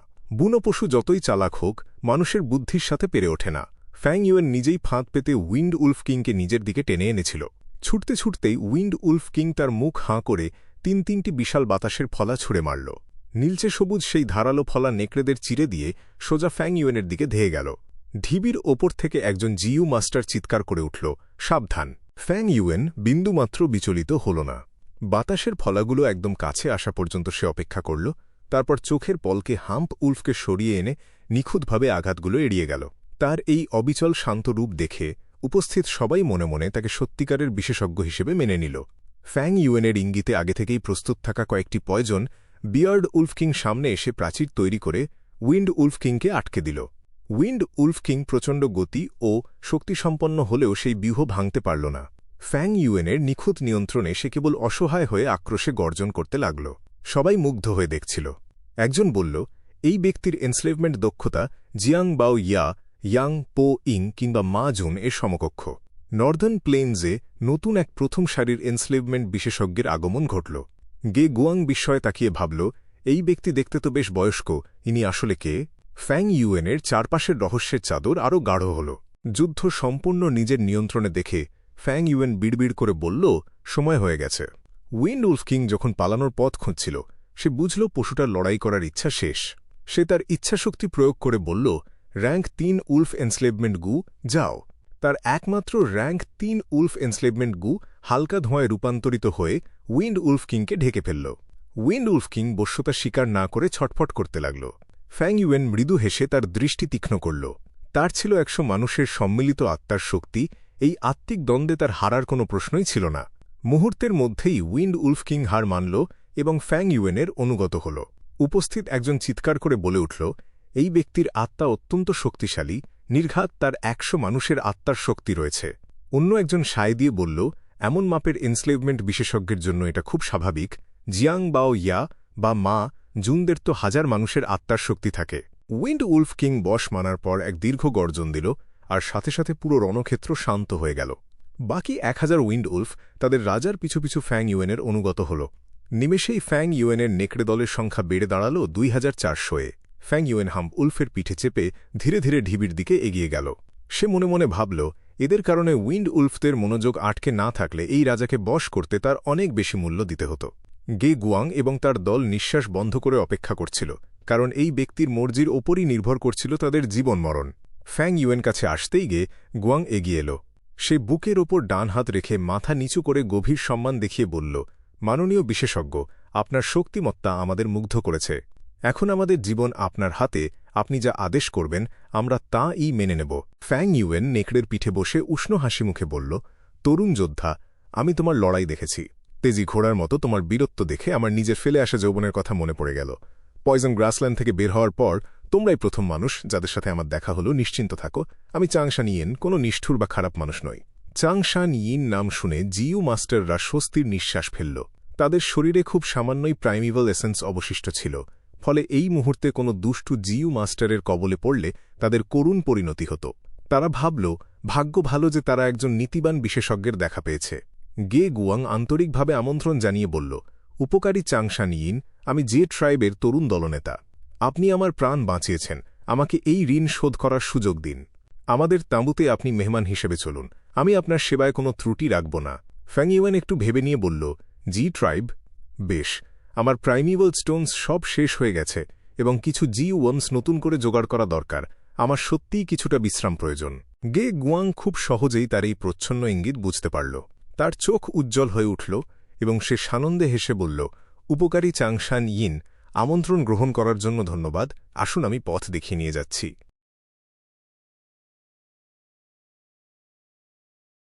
ফ্যাং ইউয়েন, গে গুয়াং আর বাকিদের সাথে পশ্চিম দিকে এগিয়ে চলল। তাদের সাথে হাম্প উলফ ছিল, তাই যাত্রার গতি একদমই কম ছিল না। পুরোটা পথ দলের পরিবেশ বেশ চাঙ্গা ছিল। একদিক থেকে ফ্যাং ইউয়েন ইচ্ছে করেই তাদের সাথে ঘনিষ্ঠ হচ্ছিল, তার নিজস্ব উদ্দেশ্য ছিল। অন্যদিকে গে গুয়াং এই ক্ষমতাবান বিশেষজ্ঞের সাথে ভালো সম্পর্ক গড়ার আপ্রাণ চেষ্টা করছিল। মনে মনে সে তাকে খুব সম্মান করত। নর্দার্ন প্লেন্সের মানুষরা সাহসী আর হিংস্র হলেও তারা ভীষণ অকপট আর স্পষ্টভাষী ছিল। কারো শক্তি না থাকলে তারা তাকে পাত্তা দিত না, তাদের সাথে কথা বলাই কঠিন ছিল। কিন্তু কারো যদি শক্ত পেশিশক্তি আর ক্ষমতা থাকত, তবে তারা তাকে মন থেকে শ্রদ্ধা করত। আর স্বভাব মিলে গেলে তাদের উষ্ণ আতিথেয়তা দেখে মনে হতো কেন যে তাদের সাথে আরও আগে পরিচয় হল না। মাত্র ২ দিনের মধ্যেই ফ্যাং ইউয়েন গে গুয়াংয়ের খুব কাছের মানুষ হয়ে উঠল। ফ্যাং ইউয়েন চেয়েছিল জি ট্রাইবকে একটা সিঁড়ি হিসেবে ব্যবহার করে নর্দার্ন প্লেন্সের সমাজে মিশে যেতে। আখিরকার চাংশান ইয়েন ২০ বছর ধরে নিখোঁজ ছিল, এখন হঠাৎ ফিরে এলে সবার পক্ষে সহজে সেটা মেনে নেওয়া কঠিন হতো। তাছাড়া ফ্যাং ইউয়েনের কাছে খুব কম প্রাইমিভাল স্টোনস বাকি ছিল এবং তার কোনো ডিফেন্সিভ জিইউ ছিল না, সেগুলো জোগাড় করতে লেনদেন দরকার ছিল। চাংশান ইউএনের লাশে ফ্যাং ইউএন কোনো ডিফেন্সিভ জিইউ পায়নি, সম্ভবত হাতু গুয়ের সাথে যুদ্ধের সময় সেটা ধ্বংস হয়ে গিয়েছিল। গে গুয়াং ফ্যাং ইউএন এর প্রতি ভীষণ কৃতজ্ঞ, শ্রদ্ধাশীল আর কৌতূহলী ছিল। কৃতজ্ঞ কারণ ফ্যাং ইউএন তার জীবন বাঁচিয়েছিল। শ্রদ্ধা কারণ ফ্যাং ইউএনের নেকড়ে বশ করার দক্ষতা ছিল দুর্দান্ত। তার সামান্য উপদেশে গে গুয়াংয়ের দীর্ঘদিনের আটকে থাকা সমস্যার সমাধান হয়ে গিয়েছিল, যা ছিল সত্যি এক উঁচু স্তরের অভিজ্ঞ গুরুর মতো। আর কৌতূহল কারণ ফ্যাং ইউএন যখন অতীতের গল্প করত, তখন তার গলায় এক গভীর স্মৃতিচারণা আর চোখে এক পুরনো জ্ঞানীর ছাপ ফুটে উঠত। সে নিশ্চিতভাবেই এক রহস্যময় অতীতওয়ালা বিশেষজ্ঞ ছিল। 5 দিন পর তারা জে ট্রাইবের মূল ঘাঁটিতে ফিরে এল। ক্যাম্পটা ছিল বিশাল। ক্যাম্পের সীমানায় প্রায় 6 মিটার উঁচু এক শক্ত আর পুরু প্রাচীর দাঁড়িয়েছিল, যার গায়ে সবুজ লতাপাতা জড়িয়েছিল। সেই পাতার ফাঁকে থোকায় থোকায় আঙুরের মতো ফল ঝুলেছিল। এগুলো আসলে কোনো ফল ছিল না, এগুলো ছিল উডপাথ মাইন্ড কনফিউশন জিইউ। যখন বন্যপশুরা আক্রমণ করত, তখন এই আঙুরের মতো ফলগুলো বিস্ফোরিত হয়ে রস ছিটিয়ে দিত, যার ফলে পশুগুলো বিভ্রান্ত হয়ে ভারসাম্য হারিয়ে ফেলত আর লড়াই করার শক্তি পেত না। প্রাচীরের ওপরে ছিল উঁচু উঁচু ওয়াচ টাওয়ার। প্রতিটা টাওয়ারে 3 জন জিইউ মাস্টার পাহারা দিত, একজন ডিফেন্সিভ আর 2 জন ইনভেস্টিগেটিভ জিইউ মাস্টার পালা করে নজর রাখছিল। ক্যাম্পের ফটক খুলে যেতেই অনেক জিইউ মাস্টার তাদের স্বাগত জানাতে বাইরে বেরিয়ে এল। সবাই উল্লাস করে বলতে লাগল, তরুণ ট্রাইব লিডার ফিরে এসেছে, তরুণ ট্রাইব লিডার ফিরে এসেছে। কয়েকজন অবাক হয়ে বলল, সে তো মাত্র কয়েকদিন হলো বের হয়েছে, এত তাড়াতাড়ি ফিরে এলো। অন্যরা বলতে লাগল, শুনেছি তারা নাকি উইন্ড উলফ কিংয়ের দলের মুখে পড়েছিল আর প্রায় মারাই যাচ্ছিল। ভাগ্যিস এক এনস্লেভমেন্ট পাথ বিশেষজ্ঞ তাদের প্রাণ বাঁচিয়েছেন। একজন ইশারা করে বলল, ওই মাঝবয়সী লোকটা, এই সব নেকড়ে তো তার পিছু পিছু চলছে। মানুষটা তো অসাধারণ, কিন্তু সে নর্দার্ন প্লেন্সের কোন গোত্রের বিশেষজ্ঞ? ফ্যাং ইউএন আর বাকিরা পৌঁছানোর আগেই টহলরত ইনভেস্টিগেটিভ জিইউ মাস্টারদের সাথে তাদের দেখা হয়ে গিয়েছিল। তাই তারা ক্যাম্পে ঢোকার আগেই খবরটা পুরো জায়গায় ছড়িয়ে পড়েছিল। চারপাশের মানুষজন ফ্যাং ইউএনের দিকে আঙুল তুলে গভীর কৌতূহল নিয়ে তাকাচ্ছিল। বাচ্চারা আনন্দে লাফালাফি করতে করতে দলের পেছনে ছুটছিল। ফ্যাং ইউএন হাম্প উলফের পিঠে বসে দেখছিল কিভাবে গে গুয়াং তার লোকদের দিকে হাত নাড়ছে। গে গুয়াং যতবার হাত নাড়ছিল, ভিড় থেকে ততবার জোরালো চিৎকার আর উল্লাস ভেসে আসছিল। এতেই বোঝা যাচ্ছিল উপজাতিতে এই তরুণের মর্যাদা কতটা উঁচু। পথের আলাপচারিতা থেকে ফ্যাং ইউএন গে গুয়াংকে পুরোপুরি বুঝে ফেলেছিল। সে ছিল গে ইয়াওয়ের ভাই, খাঁটি এক নর্দার্ন প্লেন্সের তরুণ, যে ছিল সাহসী এবং যার কাছে ভাইয়ের সম্পর্ক আর গৌরব নিজের জীবনের চেয়েও বড় ছিল। তার যেমন বুদ্ধি ছিল, তেমনই ছিল শক্তি, কিন্তু বোন বিয়ে ভেঙে পালিয়ে যাওয়ায় সে অত্যন্ত ক্ষুব্ধ ছিল। তবে তার মানে এই নয় যে বোনের প্রতি তার কোনো ভালোবাসা ছিল না। সত্যি বলতে, সে যদি জানতে পারত যে ফ্যাং ইউএন তার বোনের হত্যাকারী, তবে প্রাইমিভাল এসেন্স না থাকলেও সে দাঁত আর নখ দিয়ে ফ্যাং ইউএনের ওপর ঝাঁপিয়ে পড়ত। আগের জীবনে ফ্যাং ইউএন নর্দার্ন প্লেন্সে ছিল, তাই তাদের স্বভাব তার খুব ভালো করেই জানা ছিল। মূল রাস্তা ধরে তারা ক্যাম্পের কেন্দ্রের দিকে এগোতে লাগল। চারপাশের খোলা জায়গায় মঙ্গোলিয়ান তাঁবুর মতো সাধারণ মানুষের থাকার জায়গা ছিল। বাইরের শোরগোল শুনে অনেকেই তাঁবুর পর্দা তুলে তাকাচ্ছিল। ফ্যাং ইউএনের পেছনের নেকড়ের দল দেখে তাদের মুখ শুকিয়ে গেল, কিন্তু গে গুয়াংকে দেখেই তারা বুকের ওপর ডান হাত রেখে মাথা ঝুঁকিয়ে সম্মান জানাল। সাদার্ন বর্ডারে সাধারণ মানুষদের জিইউ মাস্টার দেখলে হাঁটু গেড়ে বসতে হতো, কিন্তু নর্দার্ন প্লেন্সের পুরুষ যোদ্ধারা কেবল স্বর্গ, পূর্বপুরুষ আর পরিবারের বয়োজ্যেষ্ঠদের সামনেই হাঁটু গাড়ত। গোত্রপ্রধানের সামনেও তারা সচরাচর হাঁটু গাড়ত না। এই সাধারণ মানুষরা পশুর চামড়ার পোশাক পরেছিল। যাদের অবস্থা একটু ভালো, তাদের জামায় সোনালি বা বেগুনি সুতোর কাজ ছিল, আর যারা গরিব, তারা তালি দেওয়া ছেঁড়া জামাকাপড় পরেছিল। কিন্তু দাসদের তুলনায় তাদের অবস্থা অনেক ভালো ছিল। রাস্তার পাশে যারা হাঁটু গেড়ে বসেছিল, তারা সবাই ছিল দাস। তাদের গায়ে প্রায় কোনো কাপড় ছিল না, শরীর ছিল কঙ্কালসার আর ফ্যাকাশে। নর্দার্ন প্লেন্সে দাসদের অবস্থা ছিল পশুর মতো, আর সেখানে দাস ব্যবসা ছিল সবচেয়ে জমজমাট।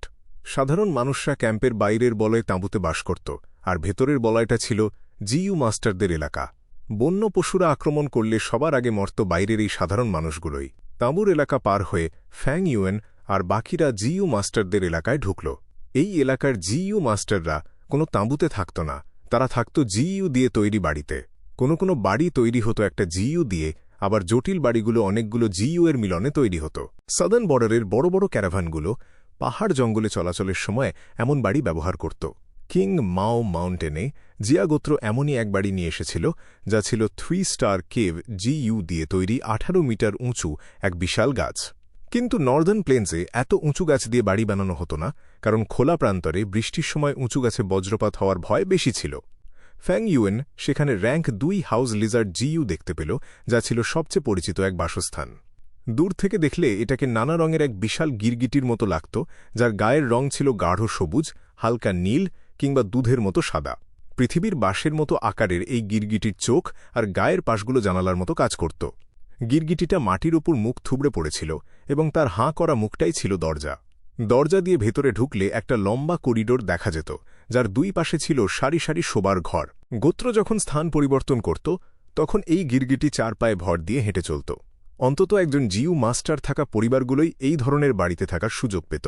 এই বাড়িগুলোর সামনে বিগ স্টমেক হর্স বাঁধা ছিল।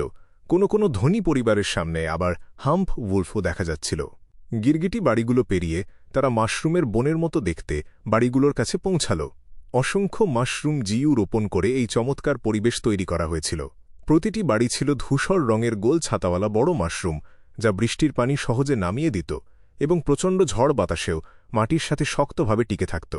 মাশরুমের ভেতরের সাদা দেয়ালগুলোতে সুন্দর জানালা কাটা ছিল। গোত্রের প্রবীণ আর প্রভাবশালী জিইউ মাস্টাররাই এই মাশরুমের বাড়িতে থাকত। ফ্যাং ইউয়েনের দলের পায়ের শব্দ পেয়ে অনেকেই জানালা দিয়ে মুখ বাড়িয়ে দেখল। কিছু সাহসী বাচ্চা তো দৌড়ে এসে ফ্যাং ইউয়েনের বিষাক্ত দাঁড়িওয়ালা নেকড়ে আর উইন্ডউলফ কিংয়ের গায়ে হাত বুলিয়ে দেখতে লাগল। গে গুয়াং সামনে ইশারা করে বলল, উপকারী বন্ধু চাংশান ইয়িন, সামনেই আমাদের গোত্রের প্রধান তাঁবু। তারা ক্যাম্পের একেবারে কেন্দ্রস্থলে এল, যেখানে শতাধিক মাশরুম জিইউ একসাথে জড়ো হয়ে এক বিশাল বাসস্থান তৈরি করেছিল। এক অমায়িক চেহারার বৃদ্ধ লোক একদল জিইউ মাস্টারকে সাথে নিয়ে তাদের স্বাগত জানাতে এগিয়ে এল। ফ্যাং ইউয়েন আন্দাজ করল যে এই ব্যক্তি ওল্ড গে ট্রাইব লিডার, তাই সে ভদ্রতা দেখিয়ে হাম্প উলফের পিঠ থেকে নেমে পড়ল। ওল্ড গে ট্রাইব লিডার ফ্যাং ইউয়েনের সামনে এসে বুকের ওপর হাত রেখে মাথা নিচু করল। সে আন্তরিক গলায় বলল, সম্মানিত বিশেষজ্ঞ, আপনি আমার ছেলের প্রাণ বাঁচিয়েছেন, আমাদের পুরো গোত্রের ভবিষ্যৎ রক্ষা করেছেন। ভেতরে আসুন, আমরা সেরামানের পানীয়ের ব্যবস্থা করেছি আর মাংসও ঝলসানো হচ্ছে। আমি আপনার নেকড়ের দলকে খাওয়ানোর ব্যবস্থা করছি। ফ্যাং ইউয়েন মাথা নেড়ে বলল, বেশ। তারপর সে গোত্রপ্রধানের সাথে সবচেয়ে বড় মাশরুম বাড়িটার ভেতরে পা বাড়াল। ভেতরে সবাই তাদের পদমর্যাদা অনুযায়ী গোল হয়ে বসল। চামড়ার থলিতে ভরা সুগন্ধি পানীয় রূপসী তরুণীরা অতিথিদের সামনে পরিবেশন করতে লাগল। টেবিলগুলো ভরে উঠল নানারকম উপাদেয় খাবারে। কিছুক্ষণের মধ্যেই ঘরের মাঝখানে ঝলসানো খাসি আর গরুর মাংস নিয়ে আসা হল। ওল্ড গে ট্রাইব লিডার নিজেই ছুরি হাতে ঘরের মাঝখানে গেল এবং পরম যত্নে পশুর চোখ, পিঠ আর বুকের সেরা মাংস কেটে একটা সোনার থালায় সাজিয়ে 2 হাতে ফ্যাং ইউয়েনের সামনে তুলে ধরল। গোত্রপ্রধান নিজের পানীয়ের পাত্র তুলে ধরে বলল, উপকারী বন্ধু, গ্রহণ করুন। নর্দার্ন প্লেন্সের মানুষরা বীর পুরুষদের সবচেয়ে বেশি সম্মান করত আর আতিথেয়তায় ছিল অনন্য। এখানে গৃহকর্তার দেওয়া পানীয় এক চুমুকে শেষ করাটা ছিল সম্মানের প্রতীক, আর তা না খেলে অপমান হিসেবে গণ্য হতো। ফ্যাং ইউয়েন পাত্রের সবটুকু পানীয় এক ঢোকে শেষ করতেই পুরো ঘর উল্লাসে ফেটে পড়ল। এরপর গে গুয়াং আর বাকি প্রবীণরা একে একে ফ্যাং ইউয়েনকে পানীয়ের প্রস্তাব দিল। ফ্যাং ইউয়েন প্রতিবারই হাসি মুখে তা শেষ করল। তার এই উদার আর অমায়িক ব্যবহারে উপস্থিত সবাই তার ওপর ভীষণ মুগ্ধ হয়ে উঠল। গোত্রপ্রধান তার পানীয়ের পাত্র নামিয়ে রেখে লালচে মুখে উজ্জ্বল চোখে তাকাল। সে মৃদু হেসে বলল, বন্ধু চাংশান ইয়েন, আপনার নামটা খুব চেনা লাগছে। আপনি কি চাং ট্রাইবের মানুষ?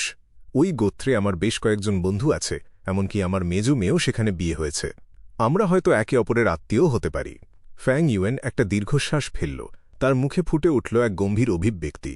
সে শান্ত গলায় বলল, গোত্রপ্রধান, আপনি কি জানতে চাইছেন তা আমি বুঝতে পারছি। আমি চাং ট্রাইবের ইউয়ান ফেং দলের লোক, শান প্রজন্মের বংশধর আর পরিবারের একমাত্র সন্তান।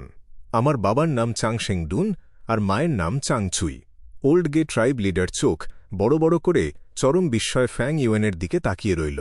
সে তোতলাতে তোতলাতে অস্ফুট স্বরে বলে উঠল, আপনি সত্যি সেই অপরাজেয় যোদ্ধা চাংশান ইয়েন?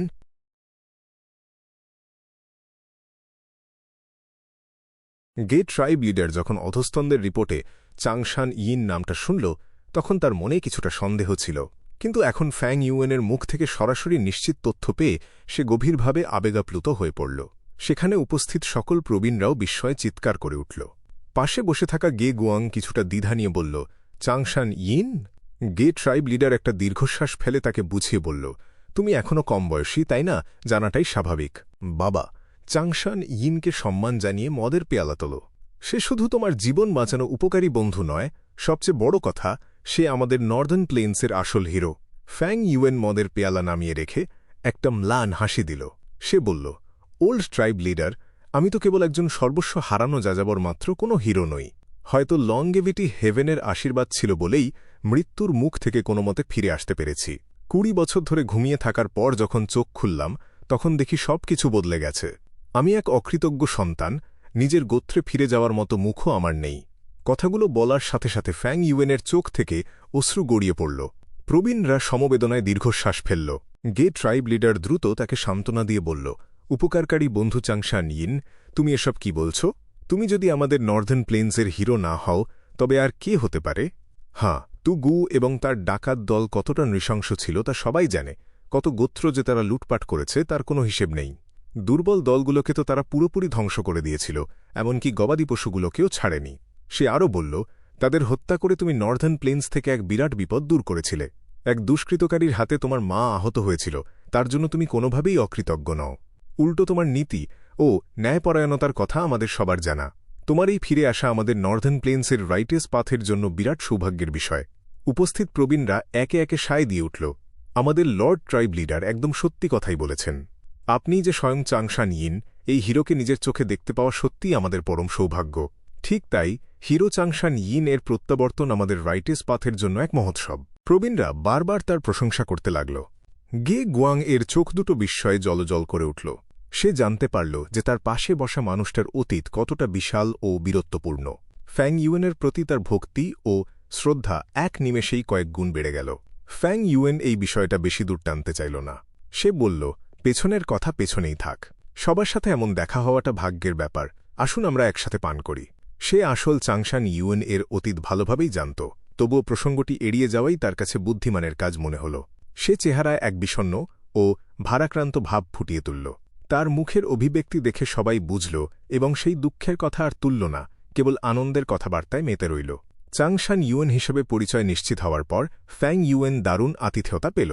সেই ভোজসভা বিকেল থেকে শুরু হয়ে গভীর রাত পর্যন্ত চলল। অতিরিক্ত মদ্যপানে প্রবীণরা প্রায় সবাই ঢলে পড়ল। ফ্যাং ইউয়েন মাতাল হওয়ার ভান না করলে হয়তো সেখান থেকে বের হতেই পারত না। পরের দিন গে ট্রাইব লিডার ফ্যাং ইউয়েনকে আবারও ভোজসভায় আমন্ত্রণ জানাল। ভোজ শুরুর আগেই ওল্ড ট্রাইব লিডার ফ্যাং ইউয়েনের হাতে 10 লক্ষ প্রাইমিভাল স্টোনস তুলে দিল। সে বলল, উপকারী বন্ধু চাংশান ইউয়েন, আমার ছেলের প্রাণ বাঁচানোর জন্য এটি একটি ছোট্ট উপহার। অনুগ্রহ করে এটি গ্রহণ করো। ফ্যাং ইউয়েন কিছুটা অবাক হল, কারণ সে ভাবতেই পারেনি এত বড় উপহার পাবে। জি ট্রাইব ছিল ছোট থেকে মাঝারি আকারের একটি গোত্র, যাদের আর্থিক অবস্থা খুব একটা ভালো ছিল না। তাদের তাঁবুর অবস্থান এবং লোকজনের সাধারণ পোশাক দেখেই তা পরিষ্কার বোঝা যাচ্ছিল। ফ্যাং ইউয়েন এই মুহূর্তে তীব্র অর্থকষ্টে ভুগছিল, তাই নর্দার্ন প্লেন্সের এই প্রাইমিভাল স্টোনস তার তাৎক্ষণিক সমস্যাগুলো পুরোপুরি সমাধান করে দিল। সে উপহারটি গ্রহণ করে বলল, গে ট্রাইব লিডার, আমি টাকার লোভে গে গুয়াংকে বাঁচাইনি।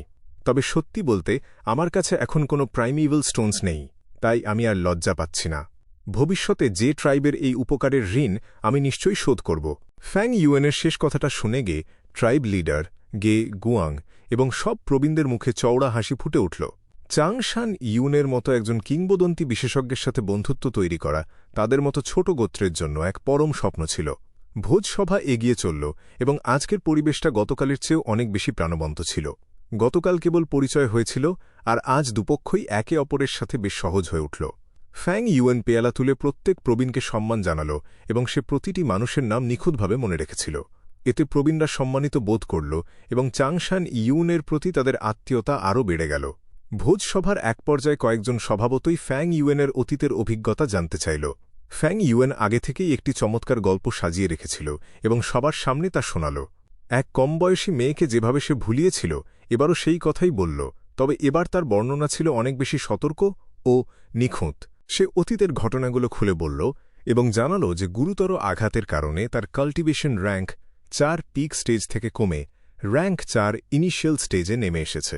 তার কথায় কোনো ত্রুটি ছিল না, যা শুনে সবাই বিস্ময়ে শ্বাস ফেলে তার প্রতি আরও শ্রদ্ধাশীল হয়ে উঠল। ফ্যাং ইউয়েন কেবল দুঃখের নিঃশ্বাস ফেলতে লাগল। অতীতের কীর্তি নিয়ে তার কোনো অহংকার দেখা গেল না। তার দৃষ্টিতে ভেসে উঠল সময়ের নির্মম বাস্তবতা, আর কণ্ঠে ঝরে পড়ল বিষাদ।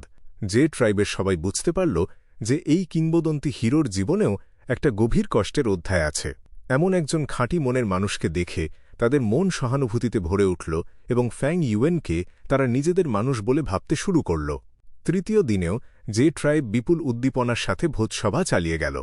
এই আসরে একজন নতুন প্রবীণ উপস্থিত হল, যে ট্রাইবের গোয়েন্দা তথ্যের দায়িত্বে ছিল। ফ্যাং ইউয়েন যখন প্রথম এই শিবিরে এসেছিল, তখনই তাকে গে ইয়াওকে খুঁজে বের করার জন্য একটি দল নিয়ে পাঠানোর নির্দেশ দেওয়া হয়েছিল। গে ট্রাইব লিডার দুঃখের সাথে বলল, সবই আমার দোষ। আমার একটা চঞ্চল মেয়ে ছিল, অতিরিক্ত আদর দিয়ে আমিই তাকে নষ্ট করেছি, আর সে কি না বিয়ের ভয়ে বাড়ি থেকে পালিয়ে গেল। গে গুয়াং জিজ্ঞেস করল, আচ্ছা বড় ভাই চাংশা নিন, তুমি তো বিষাক্ত তৃণভূমি পয়জন গ্রাসল্যান্ড থেকেই ফিরেছ। আসার পথে কি আমার ছোট বোনকে কোথাও দেখেছিলে? ফ্যাং ইউয়েন কোনো দ্বিধা না করে একদম স্বাভাবিক মুখে শান্তভাবে উত্তর দিল। সে বলল, দুঃখিত, পুরো পথে কেবল নেকড়ের পালি আমার সঙ্গী ছিল। তোমাদের সাথেই আমার প্রথম কোনো মানুষের দেখা হয়েছে, তাই তোমাদের দেখে নিজের লোক মনে হয়েছিল। গে গুয়াং কথাটা নিছক জানার জন্যই জিজ্ঞেস করেছিল, তার কোনো বাড়তি প্রত্যাশা ছিল না। পয়জন গ্রাসল্যান্ড এত বিশাল এক জায়গা যে সেখানে গে ইয়াওয়ের দেখা না পাওয়াটাই স্বাভাবিক ছিল, বরং দেখা হওয়াটাই হতো এক বিরল ঘটনা। গে গুয়াং কপাল কুঁচকে দীর্ঘশ্বাস ফেলে বলল, অবুঝ মেয়েটা কাউকে কোনো বার্তা না দিয়েই কোথায় যে পালাল। এখন মহাবিপদ তৈরি হয়েছে। ম্যান ট্রাইবের নেতার তৃতীয় ছেলে ম্যান ডুও তাকে বিয়ে করতে চেয়েছিল। এখন বোন পালিয়ে যাওয়ায় সেই ম্যান ডুও নিজের ক্ষোভ হয়তো যে ট্রাইবের ওপর মেটাতে পারে। অন্য প্রবীণদের মুখও গম্ভীর হয়ে গেল, কারণ ম্যান ট্রাইবের চাপ দিন দিন তাদের ওপর বেড়েই চলেছিল। তারা কেউ ঘুণাক্ষরেও টের পেল না যে যাকে তারা 3 দিন ধরে পরম সমাদরে ভোজন করাচ্ছে, সেই চাংশান ইন ই গে ইয়াওকে নিজের হাতে হত্যা করেছে। ফ্যাং ইউয়েন তাদের বোঝাতে শুরু করল। সে বলল, গাছ এক জায়গায় থাকলে বাঁচে, কিন্তু মানুষ বাঁচতে চাইলে তাকে স্থান বদলাতে হয়। যে ট্রাইবের ভাইয়েরা, তোমরা কেন এই জায়গা ছেড়ে যেতে দ্বিধা করছ? আর মাত্র 1 বছরের কিছু বেশি সময় পর সেই মহাপ্রলয়ঙ্কর তুষার ঝড় ধেয়ে আসছে। তোমরা উত্তরে চলে যাও, হিরোজ অ্যাসেম্বলিতে যোগ দাও এবং হুয়াং জিন গোত্রের ওপর ভরসা করো। এতে করে তুষার ঝড় শুরু হলে তোমরা ওয়াং টিং ব্লেসড ল্যান্ডের ভেতর নিরাপদে আশ্রয় নিতে পারবে। জিইউ মাস্টারদের পৃথিবীটা ছিল এক নির্মম ও কঠিন জায়গা, যেখানে বেঁচে থাকা মোটেও সহজ ছিল না। সাদার্ন বর্ডারে মানুষজন সুরক্ষিত গ্রাম তৈরি করে পশুর আক্রমণ ঠেকাতে পারত, কিন্তু নর্দার্ন প্লেন্সে কোনো পাহাড় নেই বলে প্রতিটি গোত্রকেই তীব্র বাতাস ও বরফের তাণ্ডব সহ্য করতে হতো। প্রতি 10 বছর পর পর নর্দার্ন প্লেন্স জুড়ে এক ভয়াবহ তুষার ঝড় বয়ে যেত। সেই ঝড় একটানা কয়েক মাস ধরে চলত। আকাশ অন্ধকার হয়ে আসত, বাতাসে বরফের কুচিগুলো চাবুকের মতো আছড়ে পড়ত, আর পুরো সমভূমি ঢাকা পড়ে যেত বরফের চাদরে। তুষারঝড় আঘাত হানলে শুরু হতো ব্যাপক প্রাণহানি। নেকড়ে, শিয়াল, ঈগল কিংবা গাছপালা কেউ এই বিপর্যয় থেকে বাঁচতে পারত না। বিশেষ করে ঝড়ের সময় প্রচুর শক্তিশালী বন্য ওয়াইল্ড জিইউ জেগে উঠত। ক্ষয়ক্ষতির কারণে বড় গোত্রগুলো মাঝারি আকারের হয়ে যেত, আর মাঝারি গোত্রগুলো পরিণত হতো ছোট গোত্রে। গে ট্রাইব লিডার ভারী নিঃশ্বাস ফেলে বলল, ভাই শান ইন, আমার বয়স হয়েছে এবং যৌবনের সেই উচ্চাকাঙ্ক্ষা আর অবশিষ্ট নেই। হুয়াং জিন বংশের কাছে আশ্রয় চাইতে গেলে যে ট্রাইব সংঘাতের এক বিশাল ঘূর্ণিপাকে জড়িয়ে পড়বে। সফল হলে ভালো, কিন্তু ব্যর্থতার পরিণতি আমরা সইতে পারব না। যে ট্রাইব অনেক কষ্টে একটু একটু করে দাঁড়িয়েছে, এমন ক্ষয়ক্ষতি সহ্য করার ক্ষমতা আমাদের নেই। সে আরও জানাল, রাজদরবারের ক্ষমতার লড়াইয়ে আমাদের মতো ছোট গোত্রের জড়ানো ঠিক হবে না। আসলে এই অঞ্চলটা খুব একটা খারাপ নয়, মাটি উর্বর এবং সম্পদও প্রচুর। কাছেই হং ইয়ান ভ্যালি আছে, যেখানে ভূগর্ভস্থ আগুন জ্বলে। তুষার ঝড়ের সময় আমাদের গোত্র ওই উপত্যকায় ঢুকে আশ্রয় নিতে পারবে এবং এই দুর্যোগ কাটিয়ে উঠতে পারবে। তবে হং ইয়ান ভ্যালি ছিল স্থানীয় অধিপতি ম্যান ট্রাইবের পূর্ণ নিয়ন্ত্রণে। সেখানে প্রবেশ করতে হলে ম্যান ট্রাইবের সাথে আপোষ করতেই হতো। গে ইয়াও এর সাথে ম্যান ডুয়ের বিয়ের প্রস্তাবটি ছিল এক দারুণ সুযোগ, আর গোটা গোত্রের নিরাপত্তার জন্য একটি মেয়ের বিয়েকে মেনে নেওয়া গে ট্রাইব লিডার এবং গে গুয়াংয়ের কাছে খুব লাভজনক মনে হয়েছিল। পুরো দলের ভালোর জন্য ব্যক্তির স্বার্থ বিসর্জন দেওয়াটা যে কোনো সংগঠনের চিরন্তন নিয়ম। কিন্তু গে ইয়াও বিয়ের ভয়ে পালিয়ে গেছে এবং তার কোনো খোঁজ পাওয়া যাচ্ছে না। ম্যান ট্রাইব তাকে হস্তান্তরের জন্য চাপ দিয়ে যাচ্ছিল, যা মেটানো যে ট্রাইবের পক্ষে সম্ভব ছিল না। ফ্যাং ইউয়েন গে ট্রাইব লিডারের কথা শুনেই তারা আসল মতলব বুঝে নিল। তারা ম্যান ট্রাইবের কাছে আত্মসমর্পণ করতে চায়। ফ্যাং ইউয়েন তাদের অবস্থা বুঝতে পারলেও মনে মনে কিছুটা হতাশ হল। হিরোজ অ্যাসেম্বলি ছিল ফ্যাং ইউয়েনের পরবর্তী লক্ষ্য। যে ট্রাইব যদি উত্তরে রওনা হতো, তবে সে পথিমধ্যের বিপদগুলো এড়িয়ে তাদের সাথে নিরাপদে পাড়ি জমাতে পারত। তুষার ঝড় আর ম্যান ট্রাইবের প্রসঙ্গে সবার মন খারাপ হয়ে গেল। গে ট্রাইব লিডার জিজ্ঞেস করল, ভাই শান ইয়েন, তুমি কি সত্যিই চাং ট্রাইবে ফিরে যাবে না? ফ্যাং ইউয়েন মনে মনে ভাবল, অবশ্যই ফেরা যাবে না। সেখানে ফিরলে তো আমার ছদ্মবেশ এক মুহূর্তেই ফাঁস হয়ে যাবে। কিন্তু মুখে সে বলল, হায়, আমার বর্তমান অবস্থায় মুরব্বী আর গোত্রের মানুষদের সামনে দাঁড়ানোর মতো সাহস আমার নেই। গে ট্রাইব লিডার সহানুভূতির সাথে মাথা নাড়ল। চাংশান ইন 20 বছর ঘুমিয়েছিল এবং ঘুম ভাঙার পর দেখেছে তার মা মারা গেছে আর স্ত্রী বিয়ে করেছে তার নিজের ভাইকে। তাই এই কঠিন আঘাত কাটিয়ে না ওঠা পর্যন্ত চাং ট্রাইবে ফিরে না যাওয়াটাই স্বাভাবিক ছিল। ফ্যাং ইউয়েনের আগেই জানিয়েছিল যে সে হিরোজ অ্যাসেম্বলিতে যেতে চায় এবং দ্রুত নিজের কাল্টিভেশন পুনরুদ্ধার করতে চায়। ওল্ড ট্রাইব লিডার পরামর্শ দিয়ে বলল, ভাই, তুমি যদি সত্যি হিরোজ অ্যাসেম্বলিতে যেতে চাও তবে বর্তমান নেকড়ের দল নিয়ে সেই দীর্ঘ পথ পাড়ি দেওয়া সম্ভব হবে না। তার চেয়ে বরং তুমি কয়েকদিন আমাদের এখানে বিশ্রাম নাও। ফ্যাং ইউয়েন প্রস্তাবটি মেনে নিল। সে বলল, আমারও একই ভাবনা, তবে এতে তোমাদের গোত্রের ওপর আমার বোঝা চাপানো হবে। বৃদ্ধ নেতা প্রাণ খুলে হেসে উঠল, মোটেও না, তোমাকে অতিথি হিসেবে পাওয়া আমাদের পরম সম্মান। গে গোয়াং ও মৃদু হেসে যোগ করল, আর কয়েকদিন পরই আশেপাশের গোত্রগুলো মিলে এক বিশাল বাজারের আয়োজন করবে। আঙ্কেল চাং, তুমিও চাইলে সেখানে ঘুরে আসতে পারো। এভাবেই ফ্যাং ইউয়েন যে ট্রাইবে অবস্থান করতে লাগল। কয়েকদিন পর যে ট্রাইব তাদের ঘাঁটি গুটিয়ে দক্ষিণ পশ্চিম দিকে এগোল এবং অন্যান্য গোত্রের সাথে মিলিত হল। বিশাল সমভূমি জুড়ে নিমেষেই গড়ে উঠল এক জমজমাট বাজার। ফ্যাং ইউয়েন গে গোয়াংয়ের সাথে যাওয়ার আমন্ত্রণ এড়িয়ে গেল এবং একাই সেই কোলাহলপূর্ণ বাজারের ভিড়ে প্রবেশ করল।